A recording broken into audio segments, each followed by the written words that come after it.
Top of the third here at Comiskey Park. The White Sox lead 1-0. And the NBA playoffs begin next week, and the Chicago Bulls are winding down their great season, ready for a run at the title. Catch the Bulls in action tomorrow night at 7:30 when they host Washington. Then Friday night at 7 when they visit the Boston Celtics. It's the Bulls on Thursday and Friday right here on Sports Channel. Because you know what? Our season never ends. How about Michael go come out and take a little BP one day?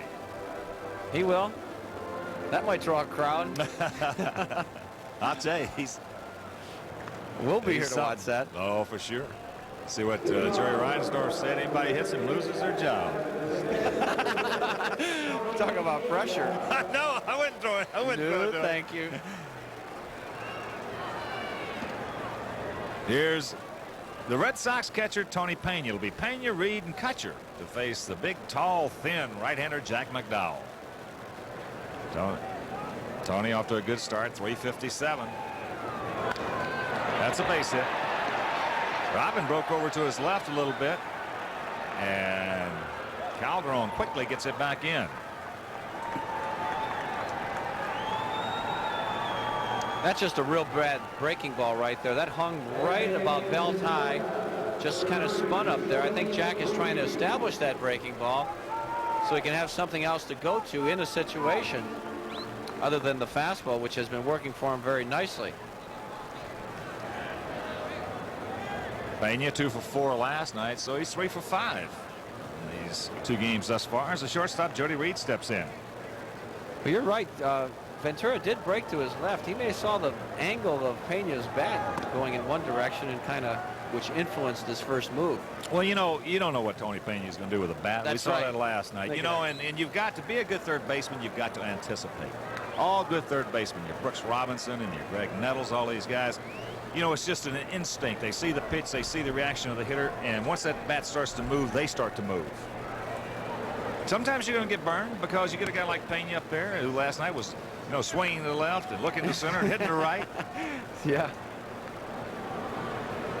What McDowell's got to do right here, though, is that when he does make a mistake with that breaking ball, he's got to come back. This is a very veteran and experienced Red Sox offensive club. There goes Pena. Didn't run on, worked to a tee as he will stop as Sammy Sosa gets it back in a hurry.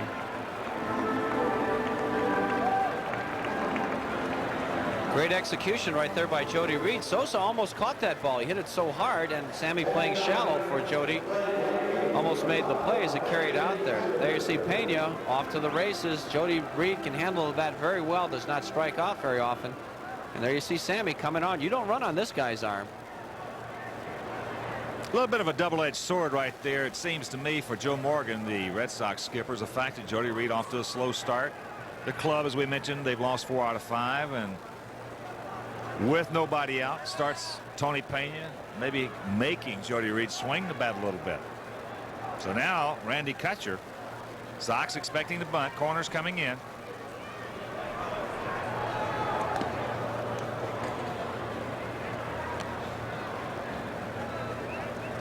Well, the idea here is to throw that high fastball and make them bunt in the air so they can get the out. But that one was about head high.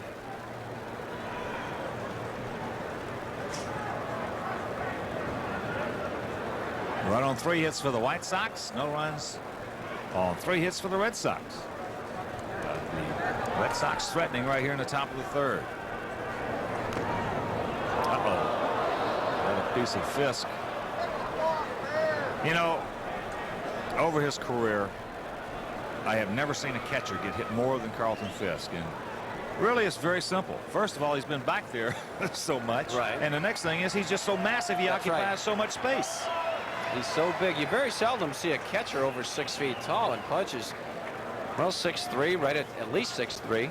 You know, people don't realize how big he is if they've never seen him. He is huge. That's right. He takes up a lot of space back there. And he's going to get hit his share. Golly, I couldn't even imagine how many times he has been hit by foul tips. 1-1 the count. Ventura and Walker, the corners, they're coming in. There's a quick snap throw. This is the toughest. This is absolutely the toughest play for a base runner in baseball. Bunt situation.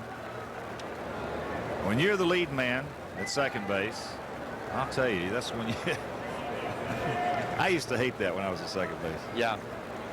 When a guy bunts through the ball, and all of a sudden if you don't have the good speed, then you got to try to make sure where the corner's coming in, you get the good lead, and all of a sudden you get out of no man's land.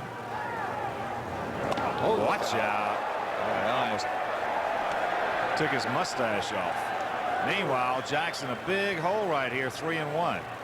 Well, let's see. Take another look at it. Kutcher turning completely around. Those are the guys that get hit because you got nowhere to run to when you're completely square to the pitcher. I like those guys that just kind of turn their body. That's the way I always tried to play. When you turn that whole body around, you're leaving yourself wide open to get hit. See what Joe Morgan wants to do. He still has it on. Yes. And a strike. Jackson. I think that means hit right there. Rack slider, the third base coach.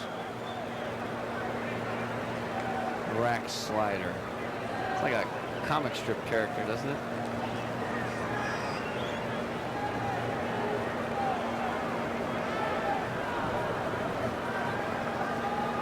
You think they're going? I would doubt it. I would too. They do not go. As he walks him, he faked the bunt. McDowell wanted to strike.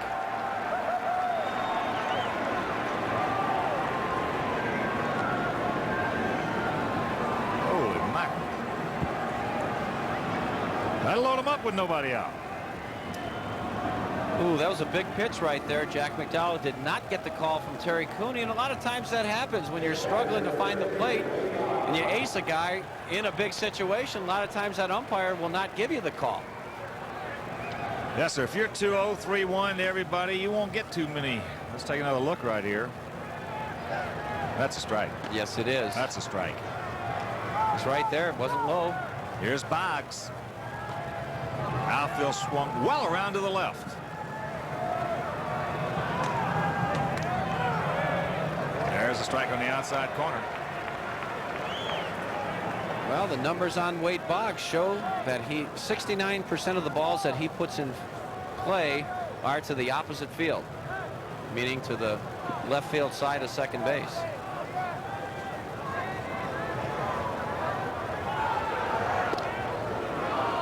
Throw it inside and the count 1-1. There's Tony Pena. He's at third. There's Jody Reed. He's at second. And Randy Kutcher at first.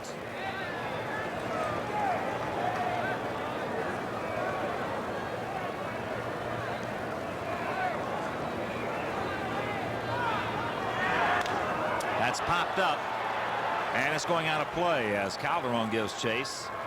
So McDowell on top in the count, a ball and 2 strikes. There you see double barrel activity down in the Sox pen. Southpaw Kenny Patterson and Bill Long.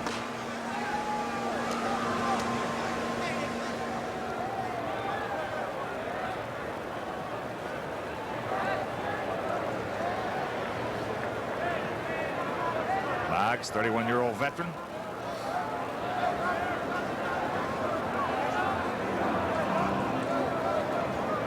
Fisk said, look, we got on top of this guy. And let's don't do anything that's crazy here. As Sammy Ellis, the pitching coach, right behind Ron Clark. There's Bo. Let's try to make a good pitch. We got a couple pitches here we can try to make a good pitch with.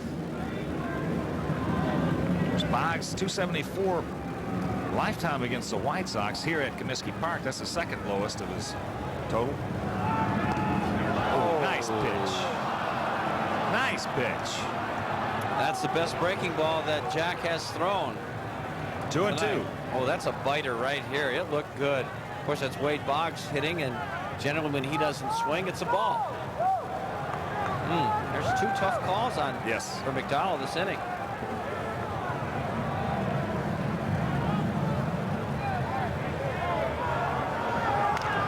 Base hit. Back through the middle. Boy, I'll tell you, it seems like it happens every time as Pena scores, Reed scores, Kutcher in the third, and it's a 2-1 Red Sox lead.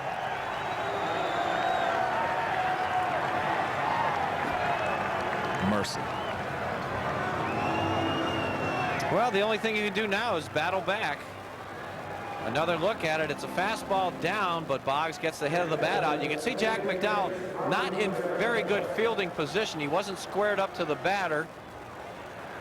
So that ball gets by him in a hurry. Ball's hit back at you. If you're squared up, you got a chance. You become an instant infielder. That time it failed, so the Red Sox are on top here 2-1. Still runners at the corners and nobody out. It's hard to give Wade Boggs 4 strikes. Yeah. You give him 4 strikes, he's going to burn you. Yeah, it appeared he had him struck out, as it looked like he had Kutcher struck out the previous batter on a 3-2 pitch. Well, you brought it up, though. You mentioned it. Here's McDowell throwing a lot of pitches out here, and you get a veteran umpiring crew like this one is. It's a good umpiring crew, but you get a veteran crew out there, and then you get a youngster out on the mound who's 2-0-3-1, as we mentioned. He's not going to get the benefit of the doubt. And I'll guarantee you, you run it back. We can run it back again. The strike to Kutcher was a strike. He had Boggs struck out, but you don't get the benefit of the doubt if you're going deep into the count to every hitter. Yeah, that's very And that's true. the way it's been as long as the game's been around. Well, the main thing for Jack right now is to really settle down and not get too frustrated and flustered out there. He's just got to continue to try and throw those quality strikes, get these guys out right here, because you can't afford to fall too far behind with Roger Clemens pitching against you. Still nobody out. Runners at the corners and Marty Barrett. Takes a strike. Breaking ball on the outside corner.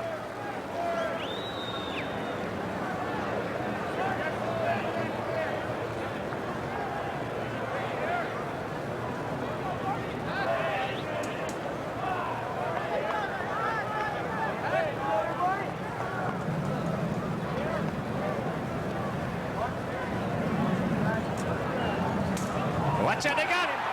Yes, they did. That's the first time I've seen that play work in years. I'll tell you, since the Ice Age. Hey, he picked me off up here. I'll tell you, how long's it been since you've seen that play work? A long time. Well, when did I last see Chet Lemon play? He's the only guy I've seen get picked off on that play with any degree of consistency. I'd love to see that again. There's Sammy Ellis breathing a little easier. Did he fake to first and then third and then go back to first? No, I just think he just broke fast towards third and then just turned around, Goodness, it was so quick. I thought he did about 3 pump fakes over there. And he had me going. So now the Sox with the infield in. Into right center field. Let Sammy That's catch got to it. let Sammy. You got it, Lance. Oh, no. That's drops the ball. Lance can't throw him out. Sammy had a shot at him. If anybody's going to have a shot at him. Meanwhile, he scores, and it's a 3-1 ball game.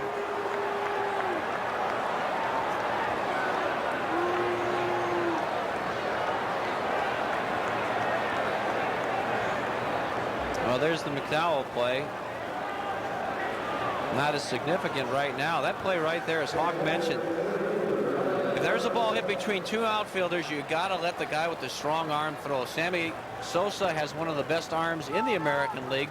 Lance Johnson does not. He's got to make the play. And Sammy can throw the ball all the way to home in the air. He doesn't have to hit the cutoff man because there's nobody left on base other than the runner at third. Well, I'm sure that they will be told about it. I'm sure that Lance will be told about it. And again, as we mentioned last night, this is a young ball club. They're going to make some mistakes like this. And the only thing you try to do as we take another look at it is you just try to keep them down to a minimum after they have made one. You just don't want them repeating the same mistakes. See, Lance is getting himself in the proper throwing position right there. And that's right, but he's not the guy that should catch that ball. Sammy's got the good arm. He's got the great arm. Ellis Burks, the count 2-0. I'm sure they'll score that as a sacrifice fly and an error to center fielder. That's exactly the way they scored it.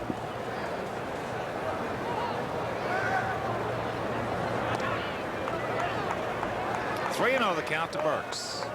1 out, Barrett at first. All started off a base hit by Tony Pena. Hit and run single by Jody Reed. And then on a very good looking pitch on 3-2 to Kutcher, he walked. Boggs 2-run single, and then the sacrifice fly error by Barrett. So there goes Burks.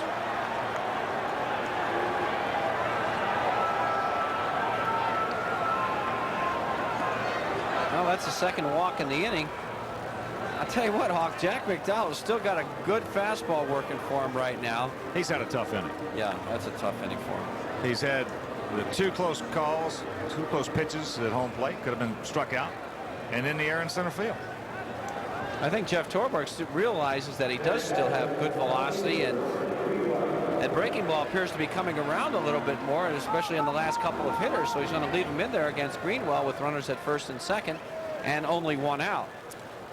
Well, even if Greenwell gets a base hit, I still like to move because Jack has indeed had a tough inning out there. Not all of his own doing.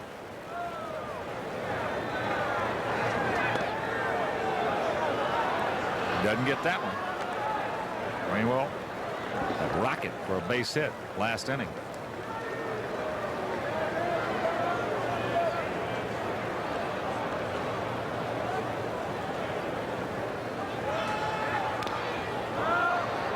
You know, too, Hawk, the Boston Red Sox as a team are going to get a lot more calls than some of the other teams in the league because they have that reputation of leading the American League in walks every year. Very patient hitting team, so they're going to get a few more calls than, say, the California Angels, who never walk, or the Milwaukee Brewers, Cleveland Indians, those teams.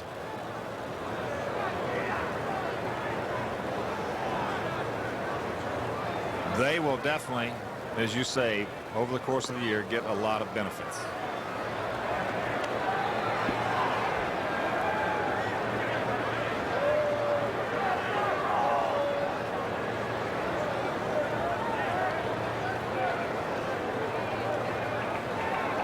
Two and 1 the count.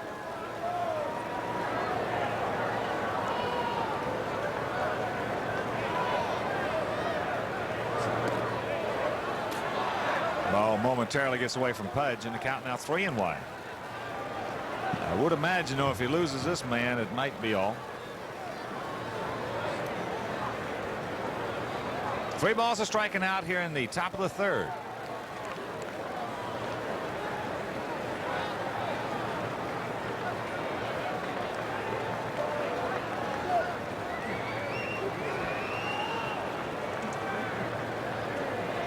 Greenwell looking for his first RBI of the year.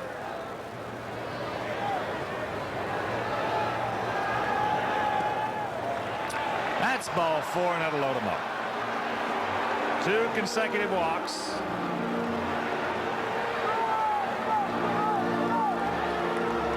McDowell's 3rd walk of the game. And here comes Dwight Evans.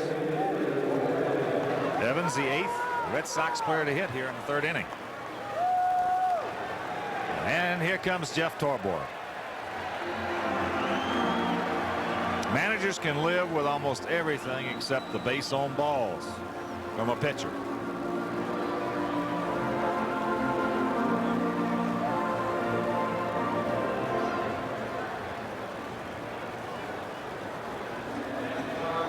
Well, 3 walks in 3 innings. One of the things that we had commented about the White Sox pitching staff is their great control so far, but tonight was a bit of the exception to the rule, although Boston, as we mentioned, always seems to draw a lot of walks. All right, so a tough outing right here for the young Jack McDowell. Not of his own doing, I should say. Breaking the action, we'll be back to tell you about Billy Long right after this.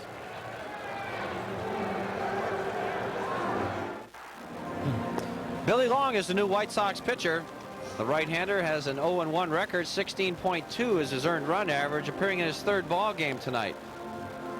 Inning in 2/3, giving up 2 hits, walking 1 and striking out none. But Billy did a great job last night. He pitched an inning and a 1/3, and he gave up nothing.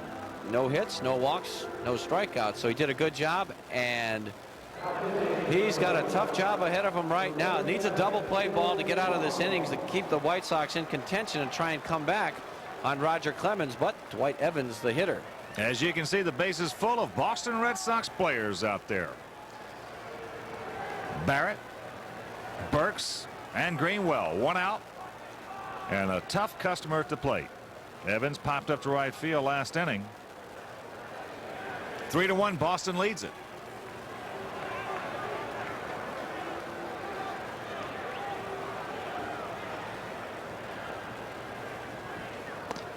Up high. Evans, as we mentioned, has always been a good crip hitter and a good mistake hitter. And by crip hitter, we mean guys who are 2-0-3-1 when you had to come in with a strike. He's also been one of the better 3-0 hitters in this league for a number of years. Breaking ball misses in the count, 2-0.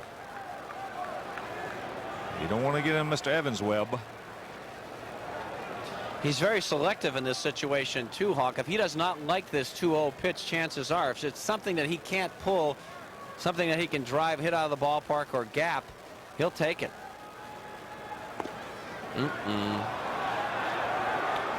3-0.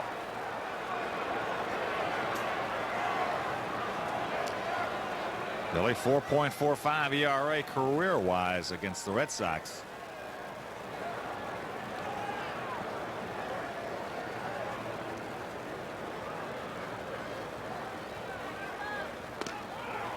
Fastball strike.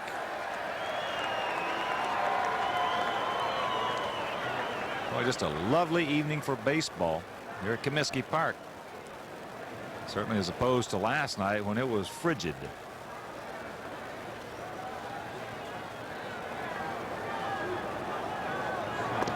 There's another strike, and the count goes full. Beautiful Tom pitch. yeah, it was. As you mentioned, Tom, you call it, though. Dwight is very selective. That ball's on the outside corner.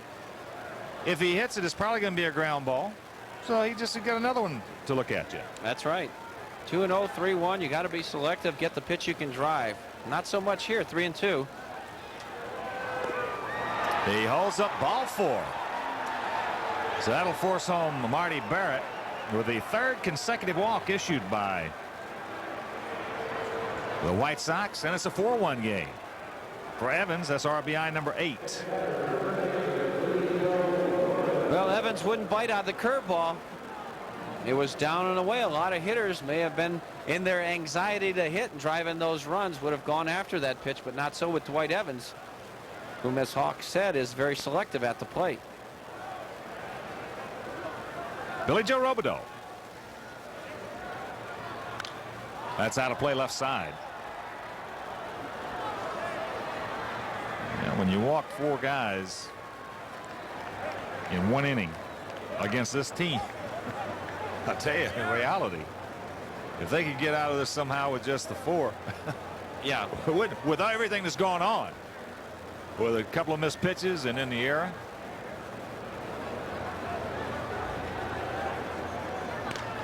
There's a shot. Greg Walker has no other play, and that's out number 2. Oh, that's a big out right there for Billy Long and the White Sox. That was a 2-run single. All over it. Ball had no eyes, though. Here's a breaking ball. Billy Joe waits back on it. Not a good pitch to throw to Robideau, as we've seen yesterday. He was behind the fastball. Greg right there to make the play. So there's 2 outs. And here's the 10th Red Sox hitter. Tony Pena started it off with that base hit right by Robin Ventura.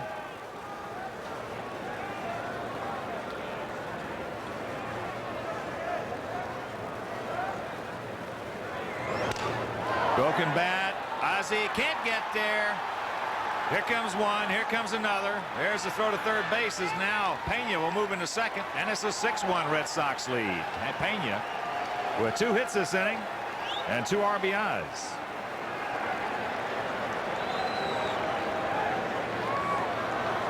Well, this ball has eyes. It's a good pitch by Long. In on the hands. He jams them. But look at the location. Ozzie trying to make a spectacular play, can't get there. Ball hit so softly the runner scores easily from second base. The throw to third, not in time. Not a very wise throw either, because Pena, doing some nice base running there, aggressively gets to second base. So the Red Sox, taking a page out of the White Sox book on aggressive base running, have 6 runs here in the 3rd inning. Here's Jody Reed. Now that era in center field really looms a lot larger as the pitch misses, and it's 1-0.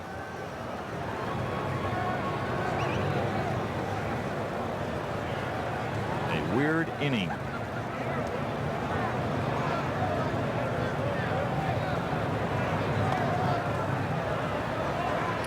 It's 2-0.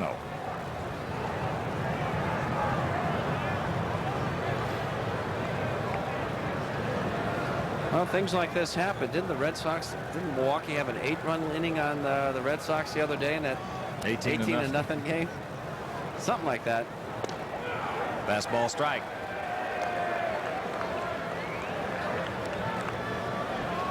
Well, the only thing the White Sox can do is just buckle up those chin straps and go get them. Keep battling. Oh, they'll Something keep good. battling. You know, they've played 6 ball games. They've played 6 good, solid ball games. And this is one inning they just come apart in, and they got some help coming apart too.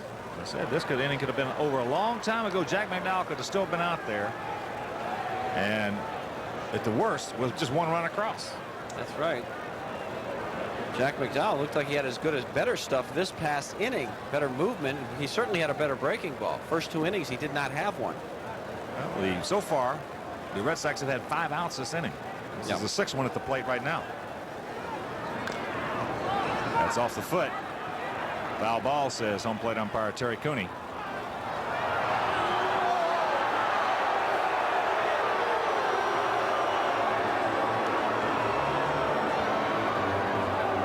I don't think Jody Reed's going to fall down at home plate unless this ball hits his foot. Oh, right off the top of his shoe. And that hurts.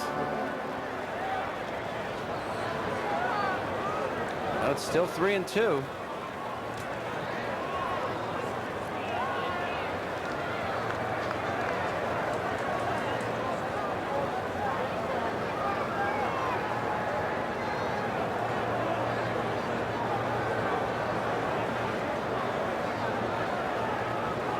Tony Pena had 2 hits this inning, 2 RBIs and a run scored. And he didn't hit either one of them hard either. Nope. That's hit hard in the center field, right at Lance Johnson. He's there. Makes a catch, and that'll retire the side, but not before the Boston Red Sox come up with 6 runs on 4 hits, 1 error, 2 men left, and after 2.5, they lead it 6-1.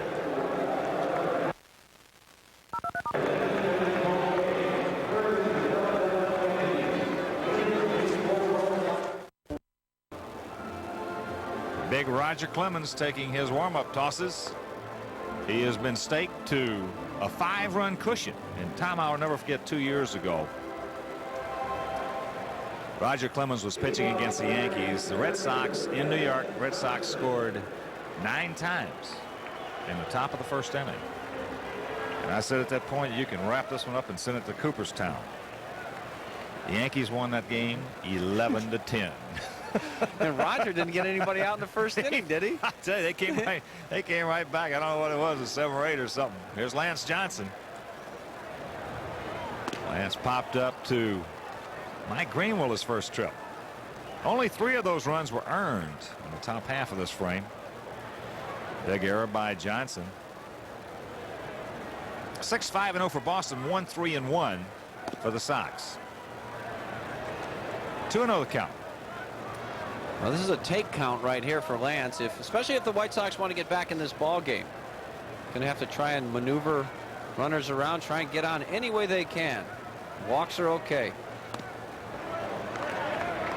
3-0.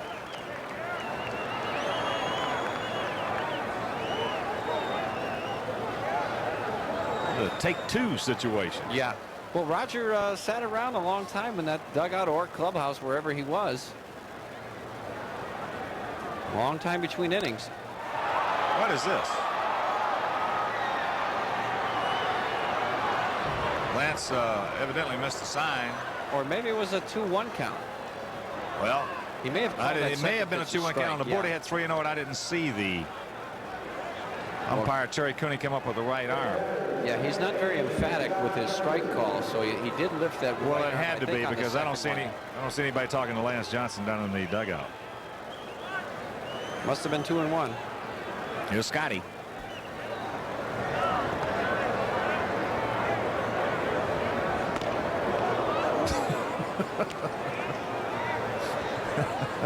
Scotty. He is a tiger. He is. Dive out over that on that 97-mile-an-hour fastball. But only once.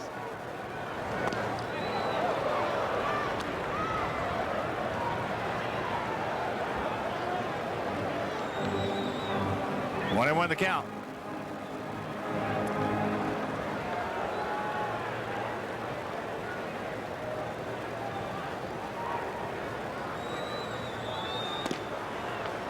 Two balls and a strike. So Clemens behind Johnson 2-1, behind Fletcher 2-1. One thing about Roger Clemens, though, as we've talked about, like with the Sox with our own Scott Radinsky, he can pitch from behind because of his ability. Clemens can pitch from behind if he's a little wild. Not too many guys can do that. No, you're right. And you saw a great job of pitching in that second inning when the White Sox had this guy on the ropes. They had a run in and two guys in scoring position, and he pitched himself out of it. Great pitchers get out of innings with 1 run or 2 runs max. Well, there's no quit on him. He is a thoroughbred. There's no question.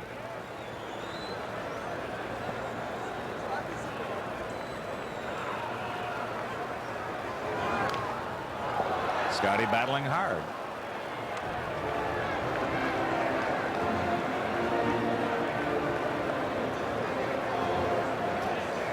That's a pretty impressive record. 49-21. His record's better on the road than it is at Fenway. 97-45 total for career.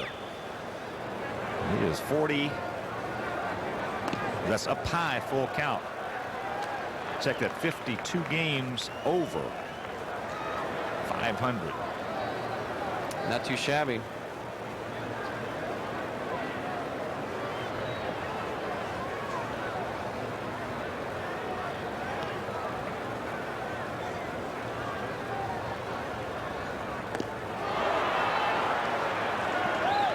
Third strikeout for Roger.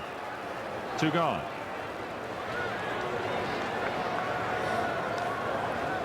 Well, here's nothing but an overpowering fastball right there. That ball looked like it moved in a little bit on Scotty. Mismatch, 3 strikeouts, no walks right there. And Roger Clemens can do that to a lot of hitters. One stat that was really impressive about Roger is the fact that he always won in his start after the Red Sox had lost the previous game. I think he did that like 15 times, or well, maybe not that many times in a season. It was incredible, though. Boy, if you're going to compete, it's so important to have that guy when you're driving to the ballpark that day, you know you're probably going to win that ball game. Yeah.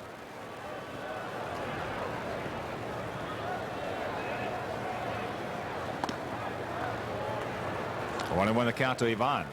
Jim Angio in our truck tells us Roger Clemens is 56 in 15 career after a loss, after a Red Sox loss.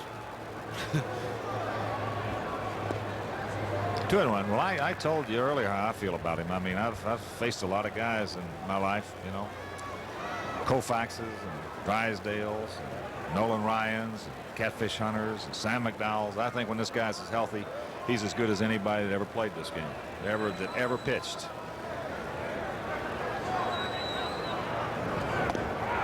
My. And you know one thing, pitching, if you saw his record, the number there, pitching in Fenway Park, you know, which is without question in the American League the best hitters park, and 1 of 2 in baseball, the other being Atlanta. Yeah. And to do what he's done, that's it, high and deep to center field. Burks goes back at the track, and he makes the catch. Nothing across. 1, 2, 3 inning for Clemens, and after 3, it's 6-1 Boston.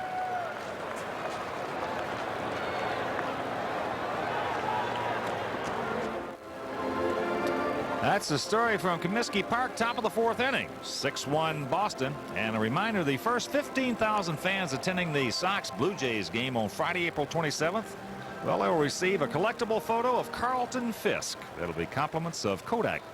And for tickets, just dial Ticketmaster at 312-559-1212. That is, first 15,000 fans, April 27th, Blue Jays in town, will receive a collectible photo of Carlton Fisk, compliments of Kodak. Randy Kutcher, through one of the 4 walks issued by Sox pitching last inning. Takes a strike on the outside corner. And just checking around some of the particulars for you on some of the scores. Detroit over the Yankees this afternoon, 8-4 at Tiger Stadium. Morris a winner, 2-1. And LaPointe the loser, 0-1. Cecil Fielder hit his second homer of the year. Baltimore scoring 3 times in the top of the 4th after 5, tied with the Blue Jays at 3. Harnish against Key. Milligan, as that's hit into right center field. Lance Johnson Souza converging now. Sammy calls him off, and he makes the catch. A couple of home runs in that Baltimore-Toronto game. Milligan his first, and Olerud his first. Milligan for the Birds and Olerud for the Blue Jays. No score in the 4th now. Cleveland and Kansas City. That's Farrell against Davis. Milwaukee leading Texas 1-0 after 1. That's Jamie Navarro against Moyer. As here's Wade Boggs, 1 for 2. Takes up high. Minnesota, Seattle. That's Smith against Young later on. In Oakland at California, Sanderson against McCaskill.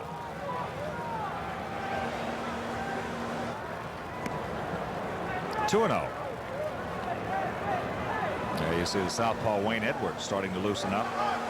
Dodgers beat the Giants at Candlestick 6-2. Morgan the winner, 2-0. Gunnarsson the loser. He is 0-1 as there's a 2-hopper to Ozzie, and that's out number 2. In that Dodger victory, Eddie Murray hit 2 home runs in that ball game. Hubie Brooks. For Murray, that was his second and third of the year. Hubie Brooks hit his second of the season. So the Dodgers over the Giants 6-2. Cubbies leading the Mets. That's 3-2. That's after 4.5. Maddox against Cone. 5-5 tie. San Diego at Cincinnati. Joe Carter's hit his first National League home run. Mario Duncan is also homer in that ballgame. Rasmussen and Jackson were the pitchers who started. Marty Barrett. Philadelphia leading Montreal 4-2. Howell against Gross. Cardinals leading the Buccos 1-0 after 5. In Pittsburgh, that's Tudor against Walk. John Tudor is 1-0 going for his second victory. There's a bunt. Long has time. Makes the play, and they'll retire the Red Sox in order.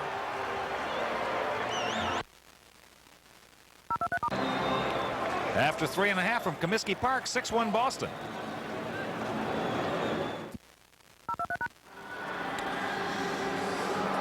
(6-1) Red Sox here in the bottom of the 4th inning. For the Sox, it'll be Pasqua, Fisk, and Walker.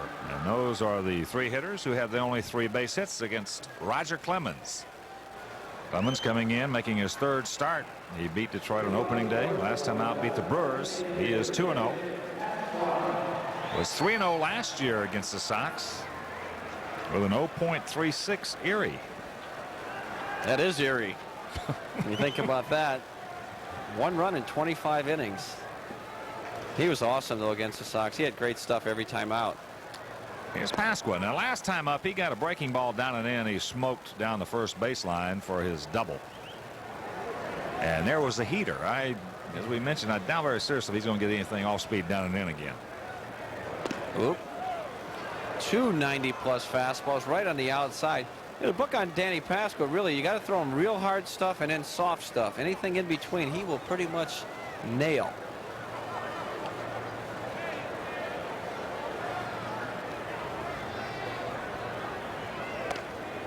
One and 2 the count. Milwaukee now leading the Rangers 2-0. Jamie Moyer, that's in the bottom of the 2nd. Kansas City still hitting in the bottom of the 4th. They have not posted a score yet. Cleveland. Later on, as we mentioned, Minnesota. That's Seattle. That's out of play. Reds have taken an 8-5 lead over San Diego. Lou thinks that National League is real easy, doesn't he? Lou Piniella. Sweet Lou. Boy, did you read that in the paper today? Yeah. Well, of course, there's no secret. There's no love lost between he and Jack McKeon. Well. I was. Pull the string on a little bit, and Danny's gone. That's strikeout number 4 for Clemens. And that's a split finger pitch, ladies and gentlemen. That goes down and away, and that is see you later. But I didn't like that article at all. No. Hawk, I think you know, there's no reason, no call for any of those things to come out. Well, you know, as far as I didn't like it. I mean, I can understand it being written as you can, only because they both have books out, and they both said that in their books. Yeah. Whoa, there's another laser. Pudge had a base hit, the hard base hit to knock in Pascal back in the second. But yeah, there's no secret that Lou and Jack don't like each other at all. And Charlie Metro doesn't like either one of them. And Charlie jumped into the thing. Could you believe that? That's what I didn't particularly care about. Yeah, those things were written, and you know, obviously they don't care if everybody knows that they don't like each other. But the other part. Well, this game certainly is no different than any other profession. If you wanted to tell tales, you could certainly do so, as they could, and as lawyers or doctors or iron workers, pilots, anybody's got their own little fraternity, so to speak. 1-2 the count to Fisk. But once you do it, you may be just history. Yeah.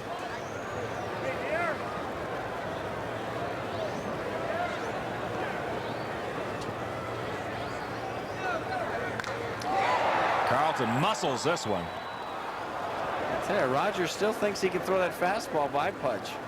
You brought up the key point last time Carlton was at the plate, though, Tom. As long as you can turn that number 1 around, you can play in the major leagues. And that is what's happened over the years. You know, seeing so many great players like like an Al Kaline, who was a great player. Frank Robinson was a great player. Frank Howard was an outstanding hitter. Brooks Robinson. Got him on an off-speed pitch. Ball gets away from Pena, and Carlton going down to first. He'll get there safely. It'll be a strikeout, and we'll see how it's a wild pitch or a pass ball. I probably think this is a wild pitch, that is, because the ball bounces in front of the plate.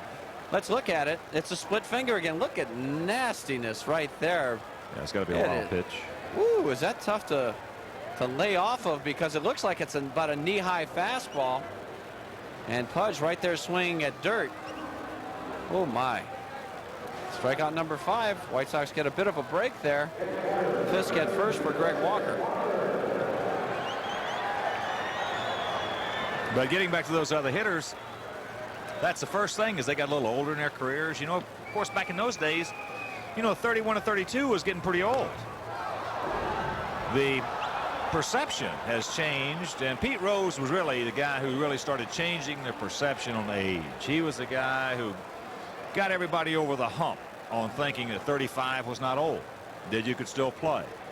And when you saw Robinson and those guys, at the end of their careers, they couldn't even turn a mediocre fastball around.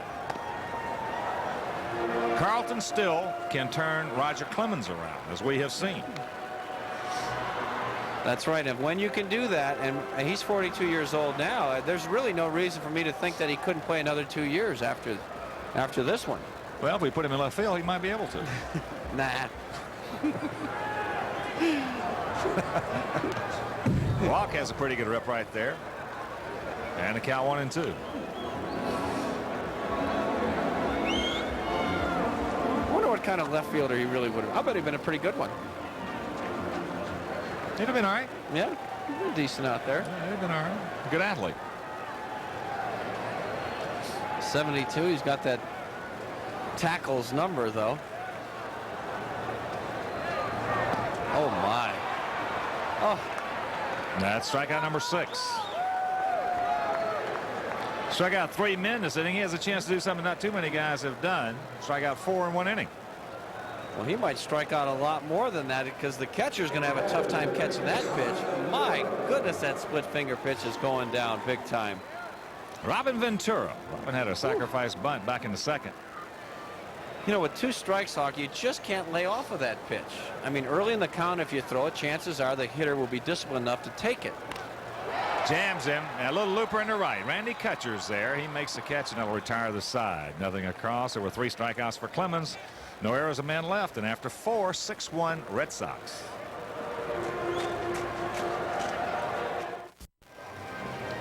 As we go into the 5th inning, Boston ahead 6-1. And we have a pitching change for the White Sox. Wayne Edwards, the left-hander, comes on in relief of Billy Long. Long worked an inning and 2/3 and gave up 1 hit and walked 1. No runs charged to Billy. There's the numbers on Edwards. No record. 4.50 is his earned run average. He is working in his 4th ball game. Has pitched 2 innings, given up 2 hits, 1 walk, 3 strikeouts. Wayne last worked on Saturday night at Comiskey against the Cleveland Indians, where he pitched an inning and 2/3, gave up 1 run earned, 2 hits, and he struck out 2. So he's got a good pitch. He's got a good fastball that he can run in, cut it a little bit in on a right-handed hitters. There you see his numbers from Saturday. Also can turn the ball over a bit and has an excellent over-the-top curveball. Well, Wayne, for all Sox fans who have not seen him that much, he has been noted as his strong point being right inside. He got a lot of heart, a lot of stomach. And everybody he's pitched for has really enjoyed that part of it. He is not afraid out there. Here's Ellis Burks. It'll be Burks, Greenwell, and Evans. That's hit hard right at Calderon. 1 pitch, 1 out. Burks now 0 for 2. Yeah, you really have to like Wayne Edwards and the stuff that he takes out there. I tell you, he could be a starter. When the White Sox go to a 5-man starting rotation, he could be a guy that could be considered for that spot when the games start piling up on him. As long as you're not afraid out there, you got a chance. Yeah. Here's Greenwell. Mike has single, walked. And one thing Wayne will do is throw strikes, and he'll throw quality pitches too, and especially with that curveball of his. He's tough on both righties and lefties with that pitch.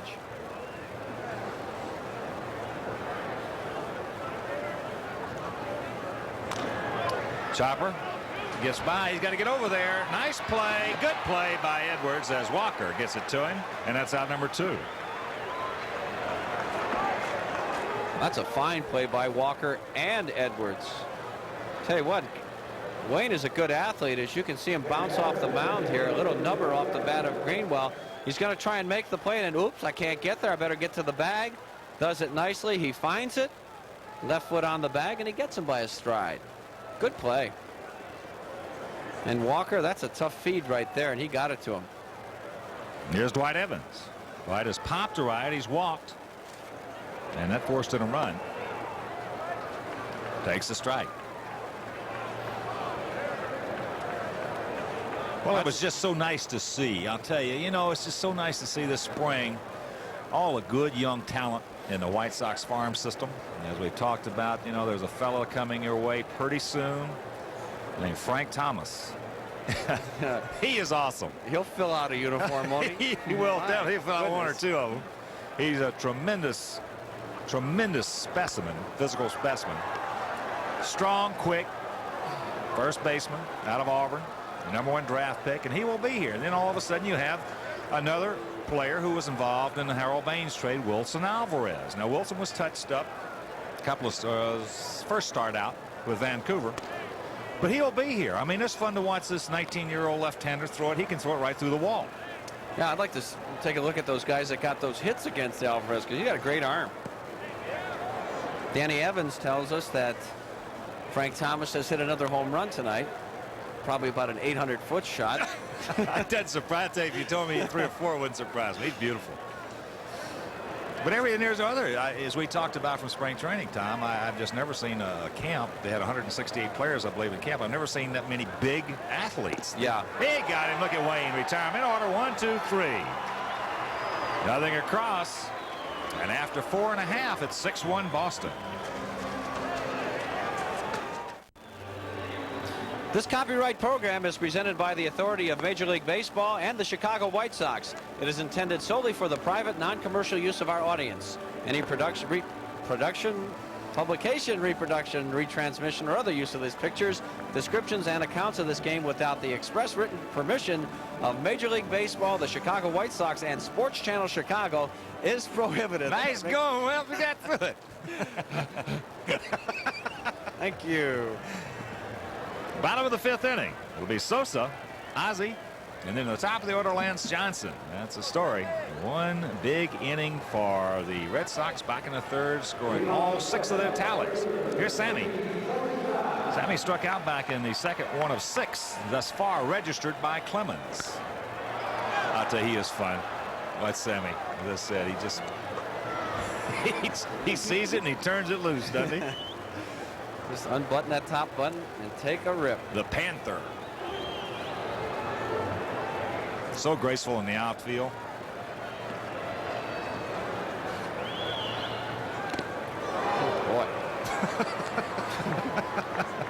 Yeah, it's going to be fun watching him get, 400 or 500 at bats. Yeah. And then see him next year. Of course, it's fun watching him right now, even when he's still just, in essence, just a baby. Lays off that hard slider. Those are pretty good numbers right there. Almost a strikeout an inning over 12, almost 1,300 innings. Wow. Up high, 2-2.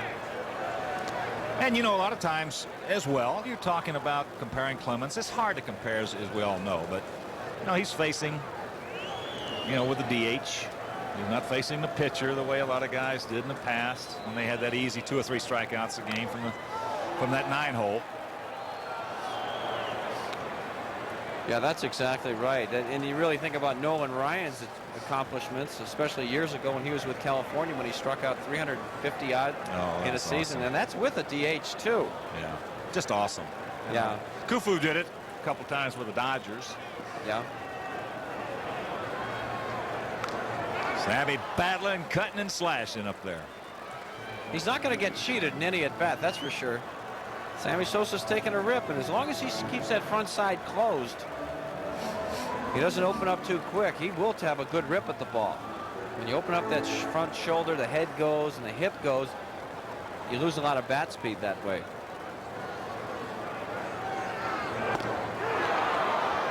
It's all right. It's all right. He's got to learn to lay off the high fastball from the hard throwers like that. Oh, that's for sure. Hard ball right here. That ball has got some giddy up. That appeared to rise. That might be as good a fastball as Rogers thrown tonight right there. He's got to be in the mid-90s at least. That's a conservative guess, about 94, 95 miles an hour. Wouldn't you think? I think you could be very conservative. Ozzie. Base hit. Attaboy, Oz. See, that fastball was down right there. Ozzie's able to just drop the head of the bat on it. Solid contact, left center field. Great swing. Look at it. Well, you know what you were talking about last night with Scott out on the mound, Radinsky. As you commented, there are a lot of guys who can throw hard upstairs. Not too many who can throw hard downstairs. Now, Radinsky can throw hard downstairs. Yeah. As Clemens can throw hard downstairs. But especially with a left-handed hitter, it's a lot easier for him just to more or less drop the bat on the low fastball than try to manipulate it to get it on top of the high fastball. Here's Lance. You can see he's 0 for 2. Watch out. And fans, you can bring your family or group out to the Kingford Charcoal picnic area under the left field bleachers at Comiskey Park before and during White Sox home games. Remember that.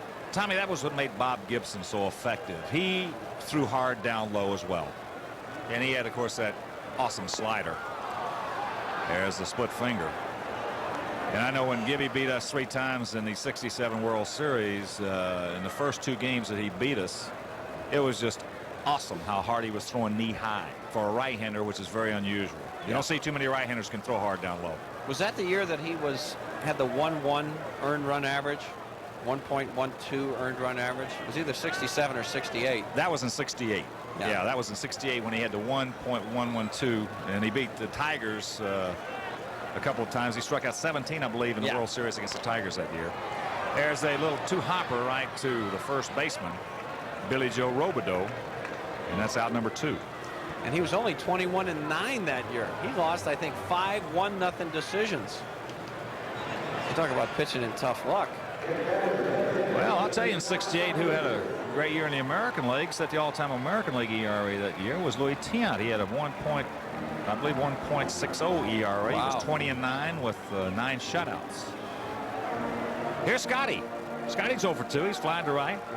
Struck out. Tion, he was fun to hit off, wasn't he, in his prime? Turned his back to you. Boy, he was nasty. Oh, my. Faced him once in spring training. He threw me 3 fastballs, never saw any of them, and sat down. Popped up into right field. Randy Kutcher's there. He makes the catch and it'll retire to the side. Nothing across. There was a hit by Ozzie. No errors, a man left after 5. There it is.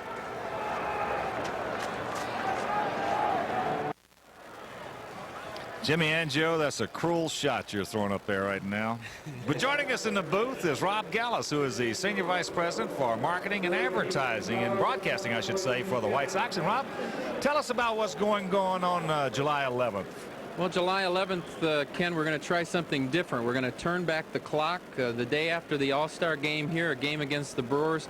We're going to try and recreate a 1917 atmosphere. Replica Sox uniforms of the period, 5-cent popcorn wagon outside the main gate, little touches and flourishes everywhere, a megaphone to announce the lineups before the game, and really try and turn off the scoreboard as much as possible. We're trying very hard to build a manual scoreboard out there for one day in center field to just really try and give the fans an idea of what it was like to be in Comiskey Park in 1917, the last time the White Sox won the World Championship.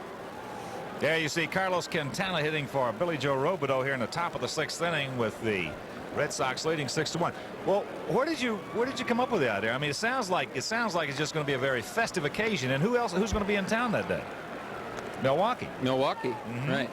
Well, you know, it's an afternoon game. It's one of the makeup games from earlier in the season, and it just sounded like a good time to have a little fun and do something a little different. I kind of wondered, being the last year of Comiskey Park, what it felt like to be in here in the pre-electronic days where we didn't have the organ, we didn't have the electronic scoreboard. We're going to have a little banjo groups prowling the aisles, playing like they did back in 17. And Nancy Faust is bringing her accordion out of mothballs. Has she played? No, she played the accordion. That's how she got started with the accordion, and Nancy tells us she's ready to come back. Love those funky tunes. Ball and 2 strikes to Quintana. He's terrible, isn't he, Rob? He is terrible. Outfield spread out straight away. Wayne Edwards a little low in the count, 2-2. How about some of the, you know, I think that everybody has just been nothing but laudatory and complimentary towards the work you've been doing in marketing this ball club this year. And it seems to me that you've had a lot to work with because of the youth and the excitement. Oh, definitely. You know, I've watched this ball club before coming on board with the White Sox, and I can tell that it's a better club than last year. It's a more interesting club than last year. Better defense and a little more speed. Let's face it, when the club gets better, my job gets a lot easier. That's up high, ball 4. So the leadoff hitter. And also next year with the new ballpark, that's going to be something that everybody can have a lot of fun with. Well, it's starting to get a little exciting over there. They're starting to put the treads on the actual levels of the upper deck today, and so the stadium is starting to take shape. You can start to visualize what it's going to look like next year. Here's the catcher, Tony Pena. He has had quite an evening in 1 inning thus far. He led off the top of the 3rd. That was the 6-run Red Sox inning with a single. Then he came to hit later on and knocked in 2. So he was 2 for 2 in that inning. A run scored and 2 ribbies. Takes it down low. Well, Rob, we want to wish you the best, and thanks for coming up with some of these innovative and creative and fun ideas. Well, that's what it's all about, having some fun out here. And thank you for putting out the cigar before you came in here. Rob Gallus, I guess. Thanks, Rob. That's a rope he's smoking there, Hawk.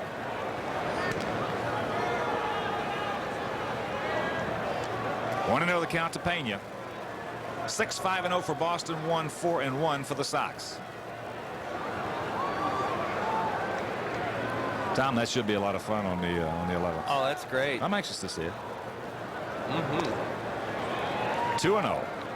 Great idea, Rob. We get overflow crowd, right? Is that what we're expecting? Tickets are going to be cheaper then, right?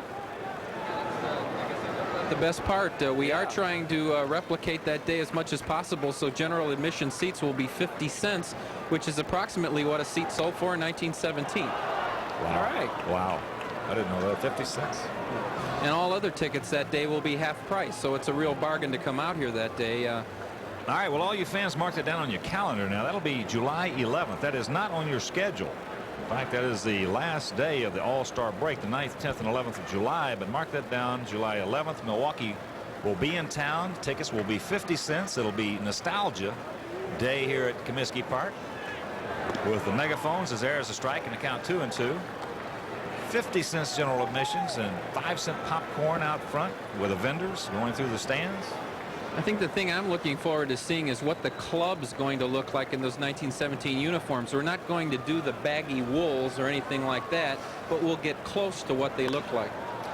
This could be a pair. Scotty, Ozzie, rock 'em up. A beauty turned by again. 4-6-3. Hello. That is the 6th Sox double play of the season. Oh, you're going to see a lot of this. Ball hit hard to Scott Fletcher's left. You can see the full turn, the spin, the feed. Ozzie, look at this acrobatic play right here. The throw's a little bit low, and that's why Ozzie's got a leap right there, and he still gets him by a full stride. Tremendous play all the way around. It's amazing that Ozzie could do that to get out of the way of the runner. My goodness, and still put a lot on that throw. Jody Reed, the shortstop. He's 1 for 2.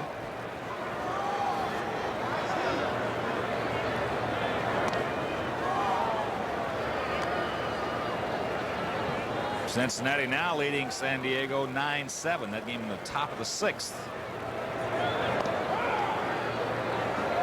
There's a strike and the count 1-1.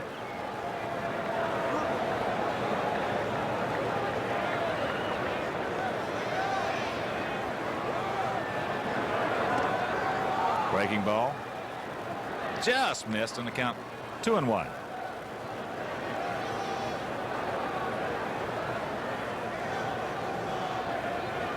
Jody, 27 years old, off to a tough start. Takes a strike. You know, one of the things I really like about Edwards is his delivery. He really throws the glove out in front of him and gives the hitter an illusion. You know, he really doesn't pick up the ball immediately. Robbins got to hurry right here. In time. Nice play by Ventura. And that'll retire the side. Nothing across. Half 6-1 Boston. Thanks, Rob.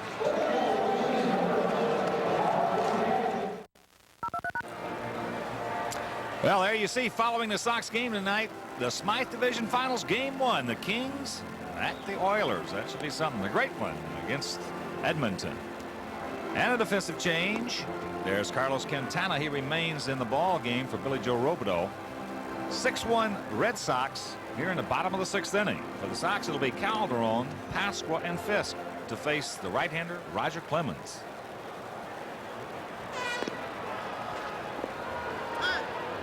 Well, the Red Sox only have 5 hits on the night, but 4 of them came in that big 3rd inning when they parlayed it into 6 runs. Of course, they were benefited by 3 walks in that inning, and those guys that walked, actually they walked 4. Yeah, and there were, in case you just joined us, Jack McDowell could have been unscathed in that inning. A couple of real close pitches, one on Randy Kutcher on 3-2 and another one on Wade Boggs 2-2. Looked like good strikes. Meanwhile, he didn't get them as Clemens rears back and fogs it on home.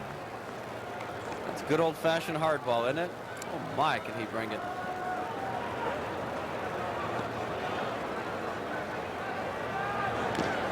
Good rip by Ivan.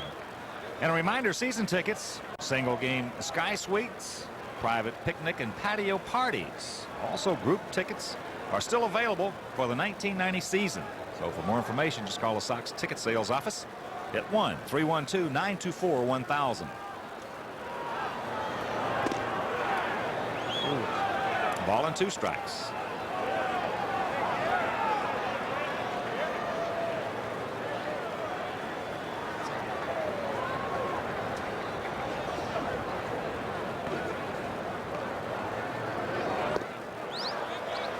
No, he did not, says Whoa. Joe Brinkman, crew chief.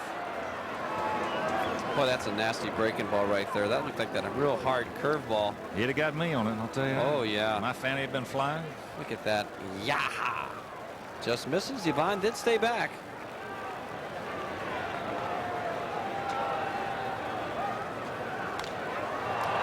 Got that breaking ball up a little bit. It'll be out of play right side over the Red Sox dugout. And Sports Channel would like to welcome its affiliate United Cable and their subscribers in Hammond, Indiana. So welcome, everyone. Seeing a clinic on pitching right here from the great Roger Clemens. Got in a little bit of trouble in the second inning where the Sox parlayed 3 consecutive hits for a run. Came out of the inning, though, as most great pitchers will, with only 1, and continued from there. Oh, my. That's number 8.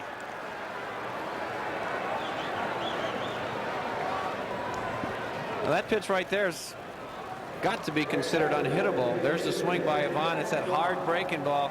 The thing that's so great about it is you don't pick up rotation until right there. Bang. And you've already committed yourself. You've opened up that belly button and you got no chance. 8 strikeouts, nada walks. Danny Pasquale 1 for 2. A double, a run scored. And he also was a strikeout victim.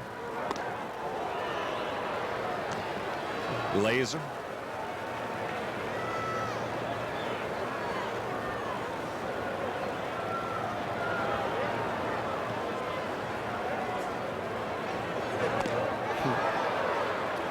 Roger Clemens' 89th pitch of the evening right there to Danny Pasquale. There you see the conditions here at Comiskey are beautiful, as we mentioned, a beautiful evening for baseball. Last night was just miserable weather-wise as he gets him on a split finger, so that's number 9.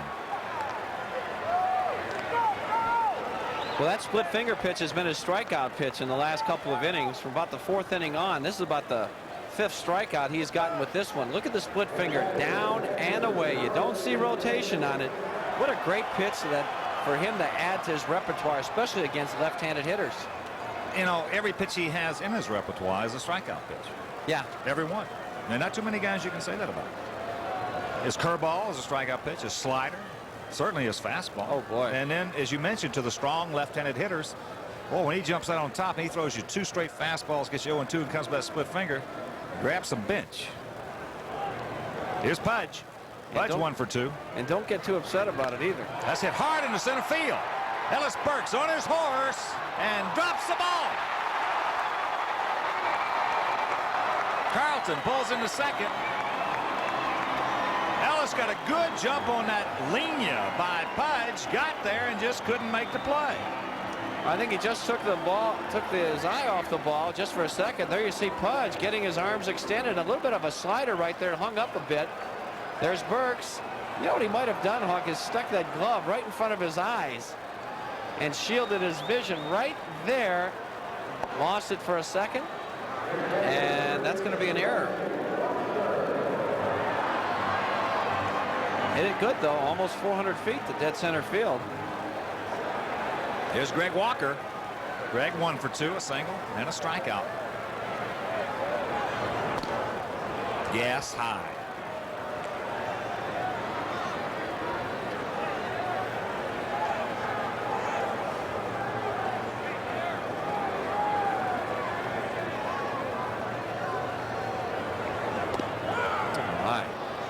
That's low heat.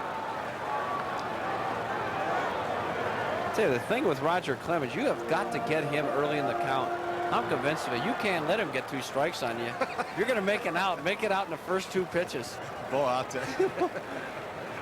go tell the hitters that. Yeah. They say, get back up in that booth. I mean, he gets two strikes on you. You got no chance. Not with that stuff he has tonight. And one thing, I'd be hacking anything off speed. The first off speed pitch, that's what I'll be getting after it. 1-1. That's into left field. Mike Greenwell coming on. He's there. He makes a catch. That'll retire the side. Nothing across. There were no hits. 1 error. 1 man left after 6. 6-1 Boston.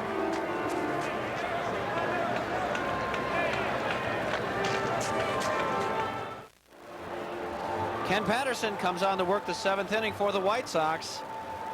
in relief of Wayne Edwards, who did a nice job for 2 innings. They're the numbers on Ken. Zeros across the board. This is his 3rd appearance on the 1990 season. 2 2/3 innings, no hits, 1 walk, and no strikeouts. Ken did work last night. 2/3 of an inning, he walked a batter, and that was it. Retired the 2 other hitters that he faced, so he's on in relief. And I'll tell you what, Jeff Torborg is getting the most of that, making the most of that 27-man roster by getting the relief pitchers almost in every ball game. There's Ron Karkovice. He will probably come on to work for Pudge. Get him a couple innings behind the plate, probably an at-bat against Roger Clemens, or if they decide to go to a reliever. And a good job by Wayne Edwards, working 2 innings, giving up no runs, no hits, 1 walk, had 1 strikeout. And of course the 27-man roster still is, at this point, really nobody knows what's going to happen come the end of the month. Now Billy Giles, owner and president of the Philadelphia Phillies, has already stated he is going to go with 25. I have not seen that statement by any owner or any American League club as of yet. So it'll be interesting to see. You know, if Giles goes with 25, then as you look at Pudge, certainly other National League owners have already said, or general managers said, if that's the case, we're going to go with 25. So if one guy does it, it'll be hard for the others not to. You just can't spot somebody a spot on a roster, especially if you're trying to compete and trying to be competitive. Yeah, that's very true. Well, you can see that happening more in the National League, where they don't have the designated hitter, where they pinch hit a lot, pull double switches, things like that. They need a few more players. Interesting to see if anybody in the American League decides to go that way. Randy Kutcher. He's 0 for 1. A walk, fly to right.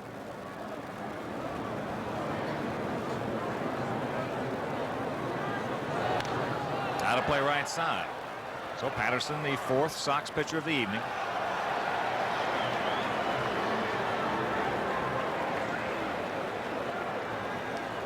Six 5-1 for Boston, 1 4-1 for the Sox. Baltimore now leading Toronto 7-3. That game in the top of the 8th up in Canada. Tell you what, the White Sox can run three pretty tough left-handers at you out of that bullpen. Dadgum right. With Patterson, Radinsky, and of course Wayne Edwards. That's a nice luxury to have if you're Jeff Torborg. You know, you got that expanded pitching roster. You can almost go batter for batter in a tight situation late in the ball game.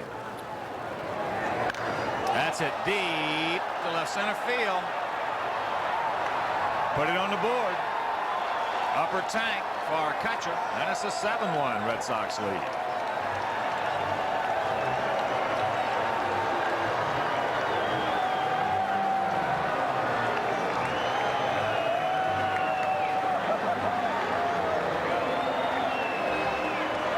Well, Kutcher got a fastball to his liking, pretty much over the middle of the plate, and he nailed it. First home run and RBI of the season for Randy Kutcher. And I'll tell you what, that's upper tank. You got to hit it a ton to get it out of there. Wade Boggs. 1 for 3 tonight. Let's look at the swing. It's a fastball down middle of the plate. Wheelhouse. Woo.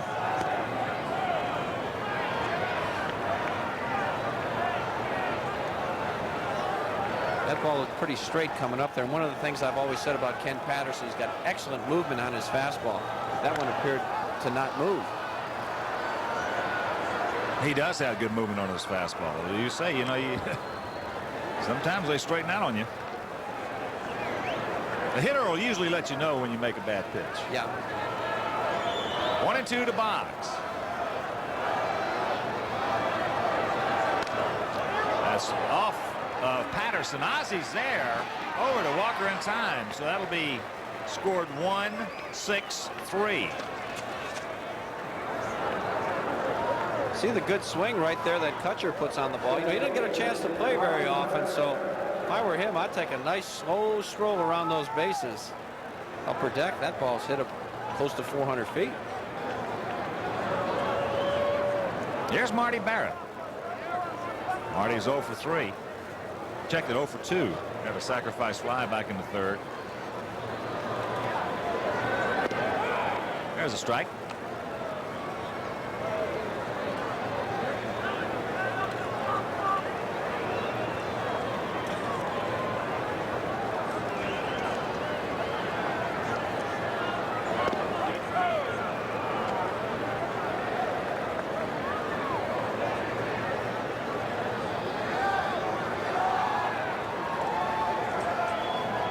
Barrett, a tough man to strike out. 0-2 the count. Rip foul.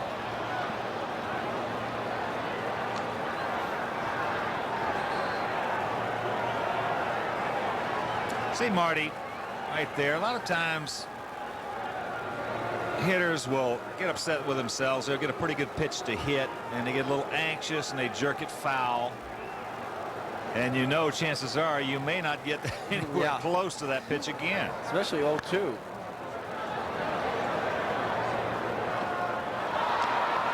There's a great effort by a fan.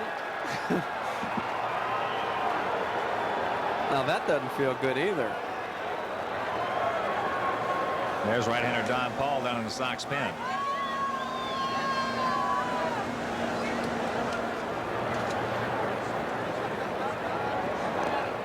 Watch out. You know, good move tonight by manager Jeff Torborg to get Carlton Fisk a couple innings off. Don't you think, Hawk? Because as he does that throughout the course of the season, he's going to keep Pudge healthier and wealthier and wiser, I think, because he'll just appear in many more ball games. Well, Pudge had 3 at-bats tonight against Clemens, and I'll tell you, he had 3 solid at-bats. He really did, even though he struck out 1 time. There's the right side. Scotty falls down. He's going to recover in time over to Walker, and that's out number 2. But yeah, you'll see Carlton. You know, he's been catching. Of course, they've had a couple of off days, but you know, day games after night games. As you look at Scotty Scotty. Is he a battler or what? He's He all over the that place. ball all over the place. Yes, he did. He made a good play. That turf, you know, it's soft, and there's a chance you could get those cleats caught a little bit. Ellis Burks, the hitter, takes ball 1 inside with the fastball. Of course, that infield is just a joy.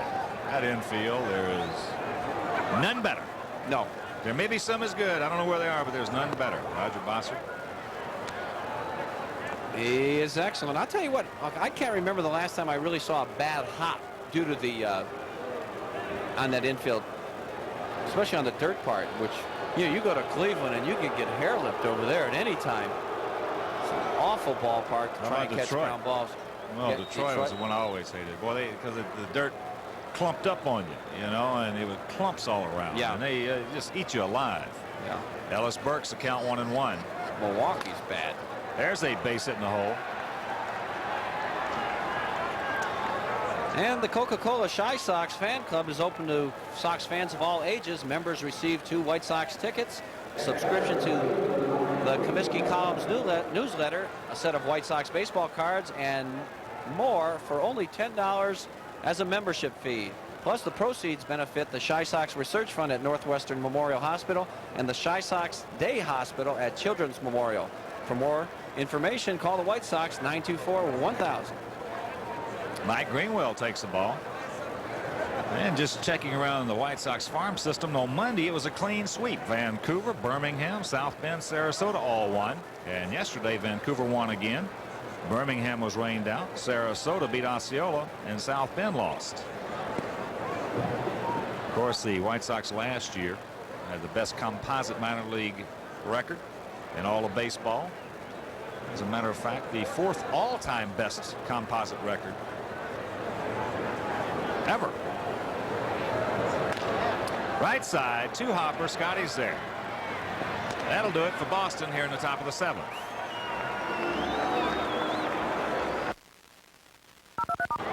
They do score a run, and after 6.5, it's 7-1 Red Sox. Hi, I'm White Sox manager Jeff Torborg. Along with me every week, Tom Paciorek has led me right to this point. Are you sure you're not me? Oh, okay. Go ahead. I'm manager Jeff Torborg of the Chicago White Sox. I hope you'll join Tom Paciorek and me each week on White Sox Weekly.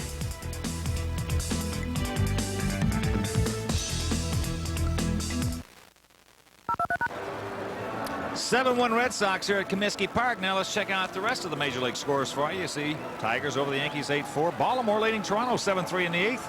Kansas City now leading 4. That's 4-0 against Cleveland. Milwaukee, Texas locked up at 2 in the 5th. Down in Texas, no score. Minnesota, Seattle. Later on, Oakland, the A's against the Angels in Anaheim. In the National League, Dodgers over the Giants 6-2. Cubbies leading the Mets 8-3 in the 8th at Shea. Cincinnati hanging on, trying to remain undefeated over San Diego 9-7. Philadelphia 4, Montreal 3 in the 8th up in Canada. St. Louis shutting out Pittsburgh 3-0. And Houston thumping on Atlanta 9-5 in the 5th at the Astrodome. Defensive change for the Red Sox. Luis Rivera in for Wade Boggs at 3rd. Robin Ventura. Darrell Boston on deck to hit for Sammy Sosa. High heat.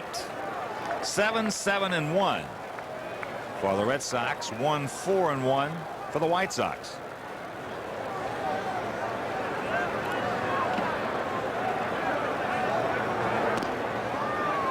Once again, Robin Ventura 2-0.